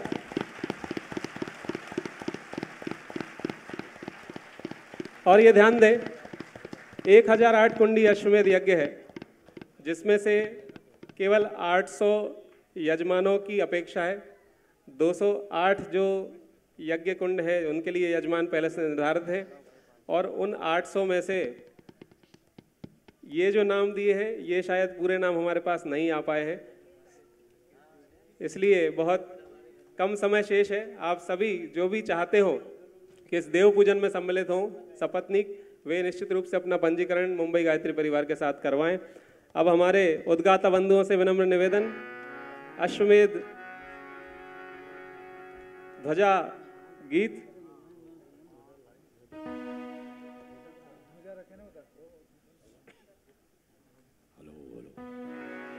बोलिए भारत माता की। श्री प्रहलाद पांचाल जी भी आ जाएं आशीर्वाद लेने के लिए।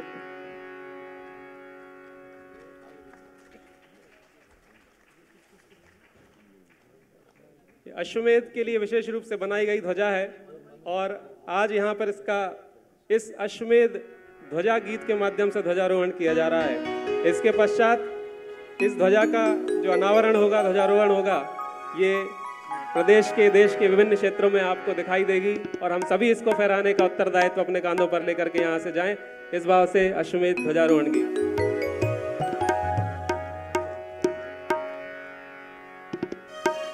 पुनः आप ध्वजा उठा करके जय घोष करें। यह अश्वमेध महायज्ञ की जो घोषणा है, इसमें किनको क्या क्या करना है आपने सब कुछ सुन लिया है, लेकिन ये ध्वज हमारे मान है, सम्मान है, वरदान है, आन बान और शान है।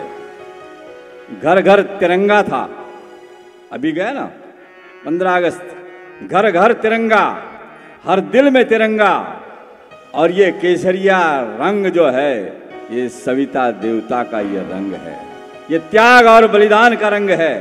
तो ये केसरिया बाना जो गुरुदेव ने हमको पहनाया है, भाइयों और बहनों, आपने पहले गीत सुना,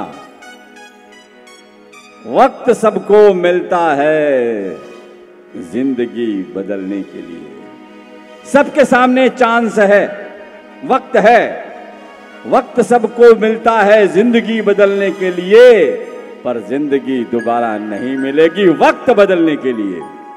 ये जिंदगी अब दोबारा मिलेगी या नहीं मिलेगी, कोई चांस नहीं है। तो ये गीत आप सुने, और ये हमारे आदरणीय श्रद्धेय डॉक्टर साहब, डॉक्टर प्रणव पंड्या जी भाई साहब, श्रद्धेया जी और आदरणीय चिन्मय भैया की ओर से ये घोषणा है कि अश्वमेध की ध्वजा उठा करके अब हमको निकल पड़ना है, घर घर में जा करके हर दिल को इस केसरिया रंग में रंग देना है। आइए गीत सुनते हैं। है अधीर मानवता देखो, उसको धैर्य बंधाना है, स्वार्थ भरी आपाधापी से जग को आज बचाना है। सुनो दिग्विजय हेतु देव संस्कृति ने शंख बजाया है। सृजन सैनिकों आगे आओ, युद्ध निमंत्रण आया है, युद्ध निमंत्रण आया है।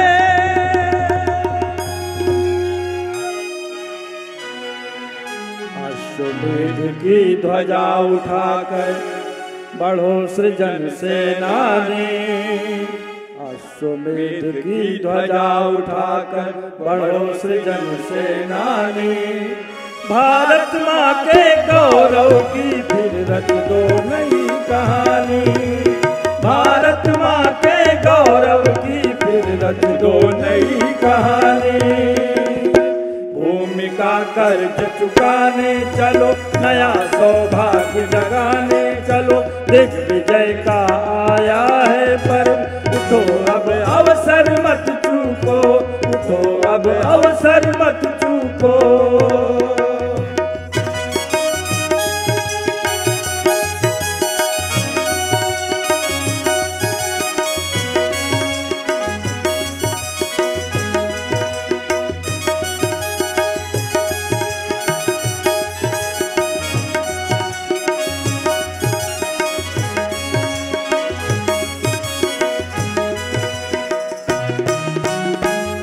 संस्कृति घर घर में अब स्थापित करना है, लगे प्राण की बाजी फिर भी हमें नहीं डरना है। देव संस्कृति घर घर में अब स्थापित करना है, लगे प्राण की बाजी फिर भी हमें नहीं डरना है। हे भारत के वीर सपूतों अब तुम आगे आओ, हे भारत के वीर सपूतों अब तुम आगे आओ। संस्कृति की दिग्विजय है तो तुम जौहर फिर दिखलाओ, संस्कृति की दिग्विजय है तो तुम जौहर फिर दिखलाओ। संस्कृति के इस महासमर पे बन जाओ बलिदानी, संस्कृति के इस महासमर के बन जाओ बलिदानी। भारत माँ के गौरव की फिर लिख दो नई कहानी, भारत माँ के गौरव की फिर लिख दो नई कहानी। भूमि का कर्ज चुकाने चलो, नया सौभाग्य जगाने चलो, दिग्विजय का आया है पर उठो अब अवसर मत चूको, उठो अब अवसर मत चूको।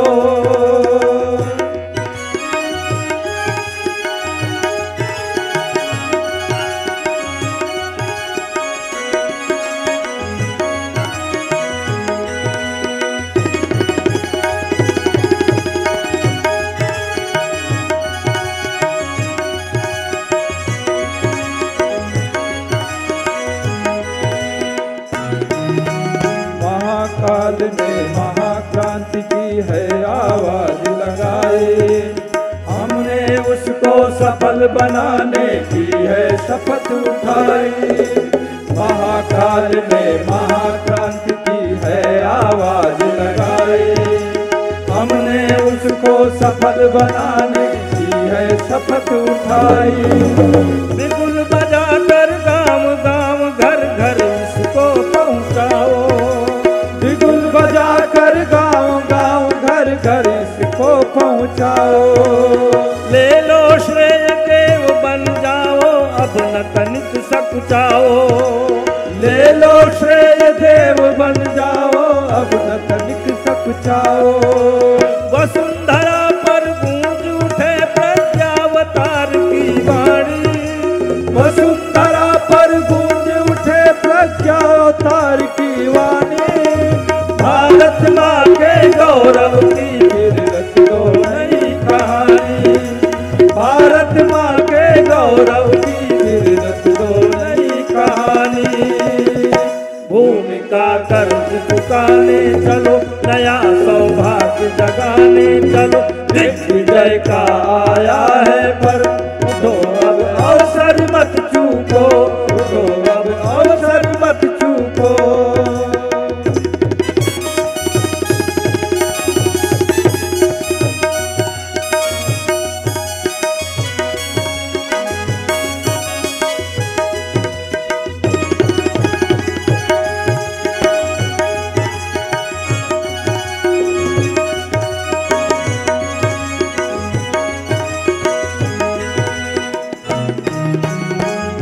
काल का है आवाहन पीछे मत हट जाना, समय चूकने पर तो होगा बस पीछे पछताना। महाकाल का है आवाहन पीछे मत हट जाना, समय चूकने पर तो होगा बस पीछे पछताना। चाहो तो संकल्प जगा कर कुछ भी कर सकते हो, चाहो तो संकल्प जगा कर कुछ भी कर सकते हो। थोड़े श्रम से इस जीवन जीवन को धन्य बना सकते हो। थोड़े श्रम से इस जीवन को धन्य बना सकते हो। उठो पार्थ फिर याद करो तुम गीता वाली वाणी। उठो पार्थ फिर याद करो तुम गीता वाली वाणी। भारत माँ के गौरव की फिर रच दो नई कहानी। भारत माँ के गौरव की फिर रच दो नई कहानी। अश्वमेध की ध्वजा उठाकर बढ़ो सृजन सेनानी। अश्वमेध की ध्वजा दोनों हाथ उठा के ताली बजाइए। भारत माँ के गौरव की फिर रच दो नई कहानी। भारत माँ के गौरव की फिर रच दो नई कहानी। भारत माँ के गौरव की फिर रच दो नई कहानी। भारत माँ के गौरव की फिर रच दो नई कहानी। भूमि का कर्ज चुकाने चलो, नया सौभाग्य जगाने चलो। जय का आया है पर उठो अब अवसर मत चूको। उठो अब अवसर मत चूको। उठो अब अवसर मत चूको। उठो अब अवसर मत चूको। भारत माता की जय। हम बोलेंगे अश्वमेध महायज्ञ मुंबई, आप बोलना सफल हो सफल हो सफल हो। अश्वमेध महायज्ञ मुंबई सफल हो सफल हो सफल हो। अश्वमेध महायज्ञ मुंबई सफल हो सफल हो सफल हो। अश्वमेध महायज्ञ मुंबई सफल हो सफल हो सफल हो।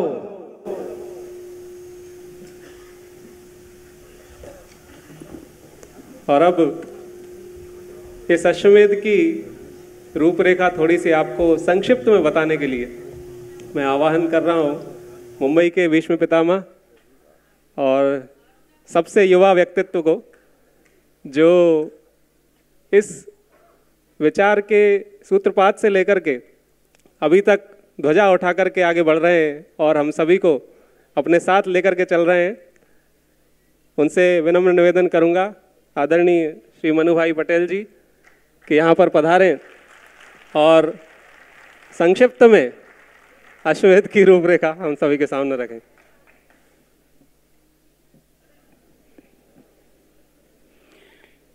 बोलो यज्ञ नारायण भगवान की, परम पूज्य गुरुदेव की, वंदनीय माता जी की।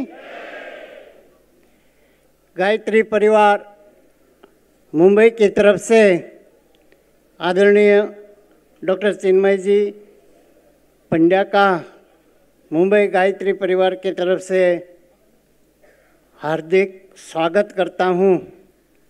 साथ साथ में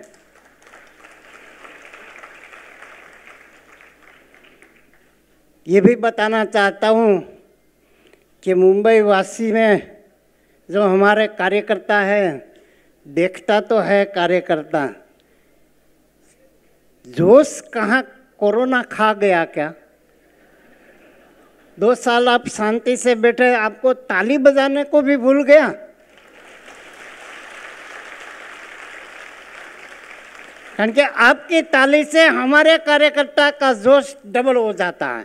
और जितनी ताकत से अश्वमेध यज्ञ जितना बड़ा आयोजन है, उसके लिए बड़ी ताकत चाहिए और हमको आपकी ताली से ही ताकत मिलेगा, बाकी का आप दो मत दो।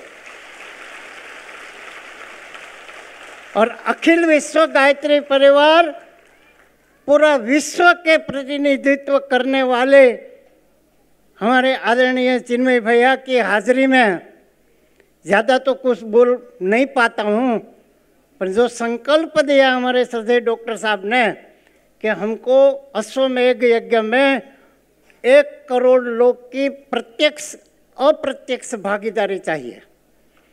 और यहाँ से आपको ये निर्देश दिया जाता है या बोला जाता है या आपको सब लोग पूछते हैं कि हमारा काम क्या है, हमारी कामगिरी क्या है, तो आज से आपको एक कामगिरी चालू करना है कि आपको यहाँ जो संकल्प आप लेके जाएंगे 100 घर जाना है मुंबई में। 2.5 करोड़ लोग की बस्ती है, हमको मुंबई से 1 करोड़ लोग का पूरा करना है। होएगा क्या? पॉसिबल है? और भी ताली धीमा हो गया। संकल्प आता है तो जोर से ताली होना चाहिए। और हम मुंबई को अश्वमेध यज्ञ नगरी से आध्यात्मिक नगरी बनाने को जा रहा है, तो आपका जोश, आपका सहयोग, आपका सहकार से हम ये कर पाएंगे। परम पूज्य गुरुदेव और वंदनीय माता जी का सपना है कि यदि मुंबई जो अर्थ नगरी है, यदि उसको आध्यात्मिक नगरी में बदली करना है तो मुंबई में अश्वमेध यज्ञ होना चाहिए। ऐसा परम पूज्य माता जी का आशीर्वाद था। और ये माता जी का आशीर्वाद से हमारा अश्वमेध यज्ञ मुंबई में होने जा रहा है। हम लोग ऐसे सौभाग्यशाली व्यक्ति है कि हमारे भाग में कुछ काम आया। गुरुदेव ने कई जन्मों का हमारा ऐसा कोई कर्म होगा कि अश्वमेध में काम करके हमारा कर्म कटवाने चाहते हैं गुरुदेव, इसलिए मुंबई को अश्वमेध यज्ञ दिया गया है। ये भी आप समझ लो, आपको घर घर जाना है और घर घर जाके उसको अश्वमेध में भागीदारी करना है। दो चीज़ आपको ये बताता हूँ कि आपको अश्वमेध में घर घर जाने के लिए क्यों बोला जाता है। परम पूज्य गुरुदेव ने ये बताया कि आपका जन्म होने के साथ कई जन्मों का कर्म आपके साथ आता है।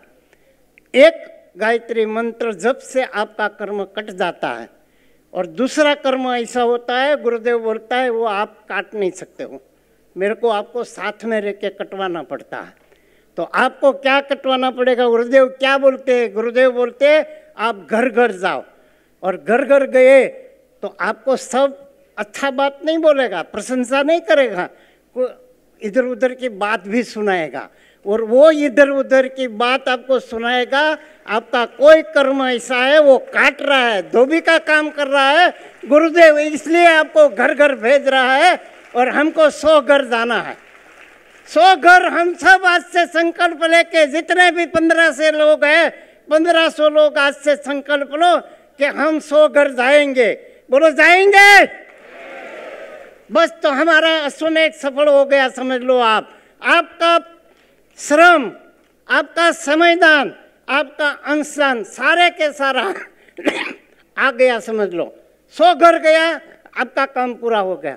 अश्वमेध यज्ञ में हम सब, हमारी टीम पूरी देख रहे हैं, पूरा विश्व से नज़र मुंबई अश्वमेध में है।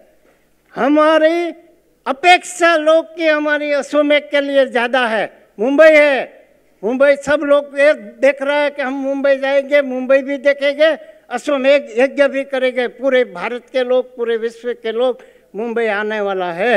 और हमारे कार्यकर्ता कहाँ भी कम नहीं पड़े, कहाँ भी हम कम नहीं पड़े, इसलिए एकजुट करके हमको अश्वमेध यज्ञ सफल बनाना है।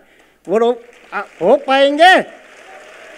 और आपको तो खाली बोलना तो नहीं मांगता है, पर मैं थोड़ा बोल देता हूँ कि ये अपना अश्वमेध उपवन टिटवाला में एक कार्यक्रम था, और करीब करीब 400 लोग था। बरोबर दोपहर का टाइम था, धूप बहुत था। हमारे रोटरी क्लब मुंबई के प्रेसिडेंट और उसके पूरे ग्रुप आए थे। तो उसने हमको ये बोला था कि भाई हम 50 झाड़ आपको लगा के देते हैं। तो बैठे थे, बात हुई, सब प्रवचन हुआ, वृक्षारोपण के बारे में ये हुआ, सब हुआ। पर हमारे कार्यकर्ता जंगल में इतने जोश में था, थोड़ा बोला बड़ा ताली बजाता था, थोड़ा बोला ज़्यादा ताली बजाता था। तो रोटरी क्लब वाले को लगा अरे ये मिशन के कार्यकर्ता इतना जोश है। तो ऐसा नहीं, हम 100 के बदले में आपको 50 के बदले में आपको 100 झाड़ देते। 100 झाड़ का मतलब क्या हुआ? 1,11,000 हुआ। 1,11,000 उसने वृक्षारोपण के लिए दिया। तो हमने पूछा भाई साहब आपने अपना डिसीजन क्यों चेंज किया? तो बोला जो आपकी ताली है ना उसने हमको ये सब चेंज करवाया। और मैं तो ये चाहता हूँ कि आप हमको सहयोग दो या मत दो, पर आपकी ताली से दूसरे की जेब से निकलेगा वो हमको पता है। कारण के योजना महाकाल की है और ये महाकाल सब करा रहा है, किसको प्रेरणा दे रहा है, किसको क्या कर रहा है हमको पता नहीं है, किसका लगने वाला वो भी हमको पता नहीं है। पर हमारा काम, हमारा कार्यकर्ता का एक ही काम है, हमारे सभी जो कार्यकर्ता दिन रात मेहनत करते उसका जोश आप बढ़ाओ। सारे के सारा आज से भाई साहब ने बोला ना, आज से आपके डॉक्टर साहब ने भी, श्रद्धेय डॉक्टर साहब ने भी संदेश में दिया, आपके मुंह में अभी से अश्वमेघ होना चाहिए। जहाँ भी बात करो, जहाँ भी जाओ अश्वमेघ का बात करो। देखो आप कहाँ, मुंबई को हम कहाँ लेके जाएगा ये मुंबई पूरा जहाँ, यहाँ तो एक आदमी भी हमारे पास तैयार हो रहा है कि सारा अश्वमेघ का खर्च मैं कर रहा हूँ।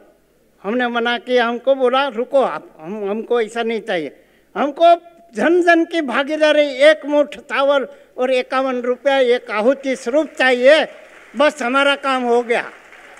ये आपको आज से श्रद्धेय चिन्मय पंड्या जी की हाजिरी में हम मुंबई वासी शांति कुंज हरिद्वार को आश्वासन देता है, आज से हमारा विचार, हमारा तन, हमारा धन और हमारा श्रम मिशन को हम समर्पित करते हैं। आपको कहाँ भी अश्वमेघ में हम कहाँ भी खामी नहीं आने देगा, कहाँ भी हमारे श्रम में कम नहीं पड़ेगा और हम पूरा जोश और आवाज़ के साथ हर क्षेत्र में, फिल्म क्षेत्र है, औद्योगिक क्षेत्र है, मेडिकल क्षेत्र है, हर क्षेत्र में हमारा गायत्री परिवार का झंडा लहराएगा। और लास्ट 4 दिन रहेगा अश्वमेघ का, 4 दिन रहेगा। हम तो ये चाहते हैं, हमारी भी योजना भी है कि पूरा मुंबई पीला नगरी में हो जावे। जहाँ भी देखो वहाँ सबको पीलिया हो गया ऐसा लगना मांगता है, पूरा पीला ही पीला नगर होना मांगता है, तभी हम समझ लो कि मुंबई को हम बदली करने में सक्षम हो गया। ये आपका सहकार से होने वाला है और ये हम शांति कुंज को भी आश्वासन दे रहा है कि अभी तक जो क्रांति हुई है, जो भी प्रोडक्ट लॉन्च हुई है, जो भी कुछ हुआ है, हर एक फिल्म भी मुंबई से लॉन्च होती है और प्रसिद्ध होती है और सक्सेस होती है। कोई भी प्रोडक्ट है वो मुंबई से प्रसिद्ध होती है, शुरू होती है और पूरा विश्व में फैल जाती है। यहाँ हमारी क्रांति की मशाल मुंबई से जलेगी और पूरा विश्व में फैलेगी, ये हम आश्वासन दे रहा है। ये हमारे गायत्री परिवार की ताकत बता रहा है। ये आप सबके सहयोग से और सबके आवाज से हम आज पूरा जोश से आज के बाद हम अश्वमेघ का प्रचार का शुभारंभ मुंबई से करने जा रहा है और आप सबको संकल्प ये लेना है, आज के बाद अश्वमेघ का प्रचार, खाना छोड़ दो, रहना छोड़ दो, आराम छोड़ दो, सारे के सारा छोड़ दो, फिर देखो आपकी झोली कैसे भरती है। परम पूज्य गुरुदेव आपको क्या देता है ये आप देख लेना का।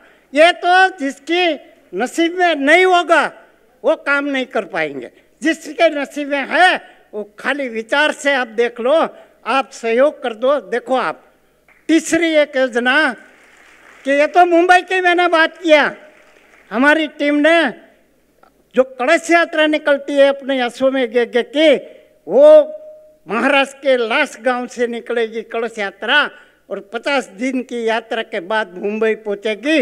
हजारों लोग उसमें जोड़ेगा, पूरा महाराष्ट्र के हर जिले से जाएगा और महाराष्ट्र के 750 गांव से कलश यात्रा निकलेगी। आपका सौभाग्य होगा, आपके नसीब में गुरुदेव को ऐसा देना चाहे, वरदान देना चाहते होगे, आप हर समय कहाँ न कहाँ आप भागीदार बनो। ये मेरा 5 मिनट में ये संदेश है, आपका आग्रह है, कारण के मेरे को गुरुदेव ने जो कुछ दिया है उसका वर्णन मैं नहीं कर सकता हूँ, इतना मेरे को दिया। लास्ट में मेरे को गुरुदेव ने जीवन भी दिया है, तो गुरु के लिए तो मैं तो बंधेला हूँ, पर मैं ये चाहता हूँ हमारे साथीदार, जितने भी साथीदार कार्यकर्ता है, उसकी झोली में भी गुरुदेव वरदान भर देवे, इसलिए आपको आग्रह कर रहा हूँ। बोलो यज्ञ नारायण भगवान की। हमारा अश्वमेध यज्ञ सफल हो, सफल हो। हमारा अश्वमेध यज्ञ सफल हो, सफल हो, सफल हो। हमारा अश्वमेध यज्ञ सफल हो, सफल हो, सफल हो। अब आप शांति कुंज वीडियो यूट्यूब चैनल देखें, कभी भी कहीं भी। डाउनलोड करें शांति कुंज वीडियो मोबाइल ऐप, उपलब्ध है गूगल प्ले स्टोर एवं एप्पल स्टोर पर भी। हमारे YouTube चैनल शांति कुंज वीडियो गायत्री परिवार को सब्सक्राइब करें एवं बेल आइकन जरूर दबाएं ताकि गायत्री परिवार की विभिन्न गतिविधियों की जानकारी आपको मिलती रहे।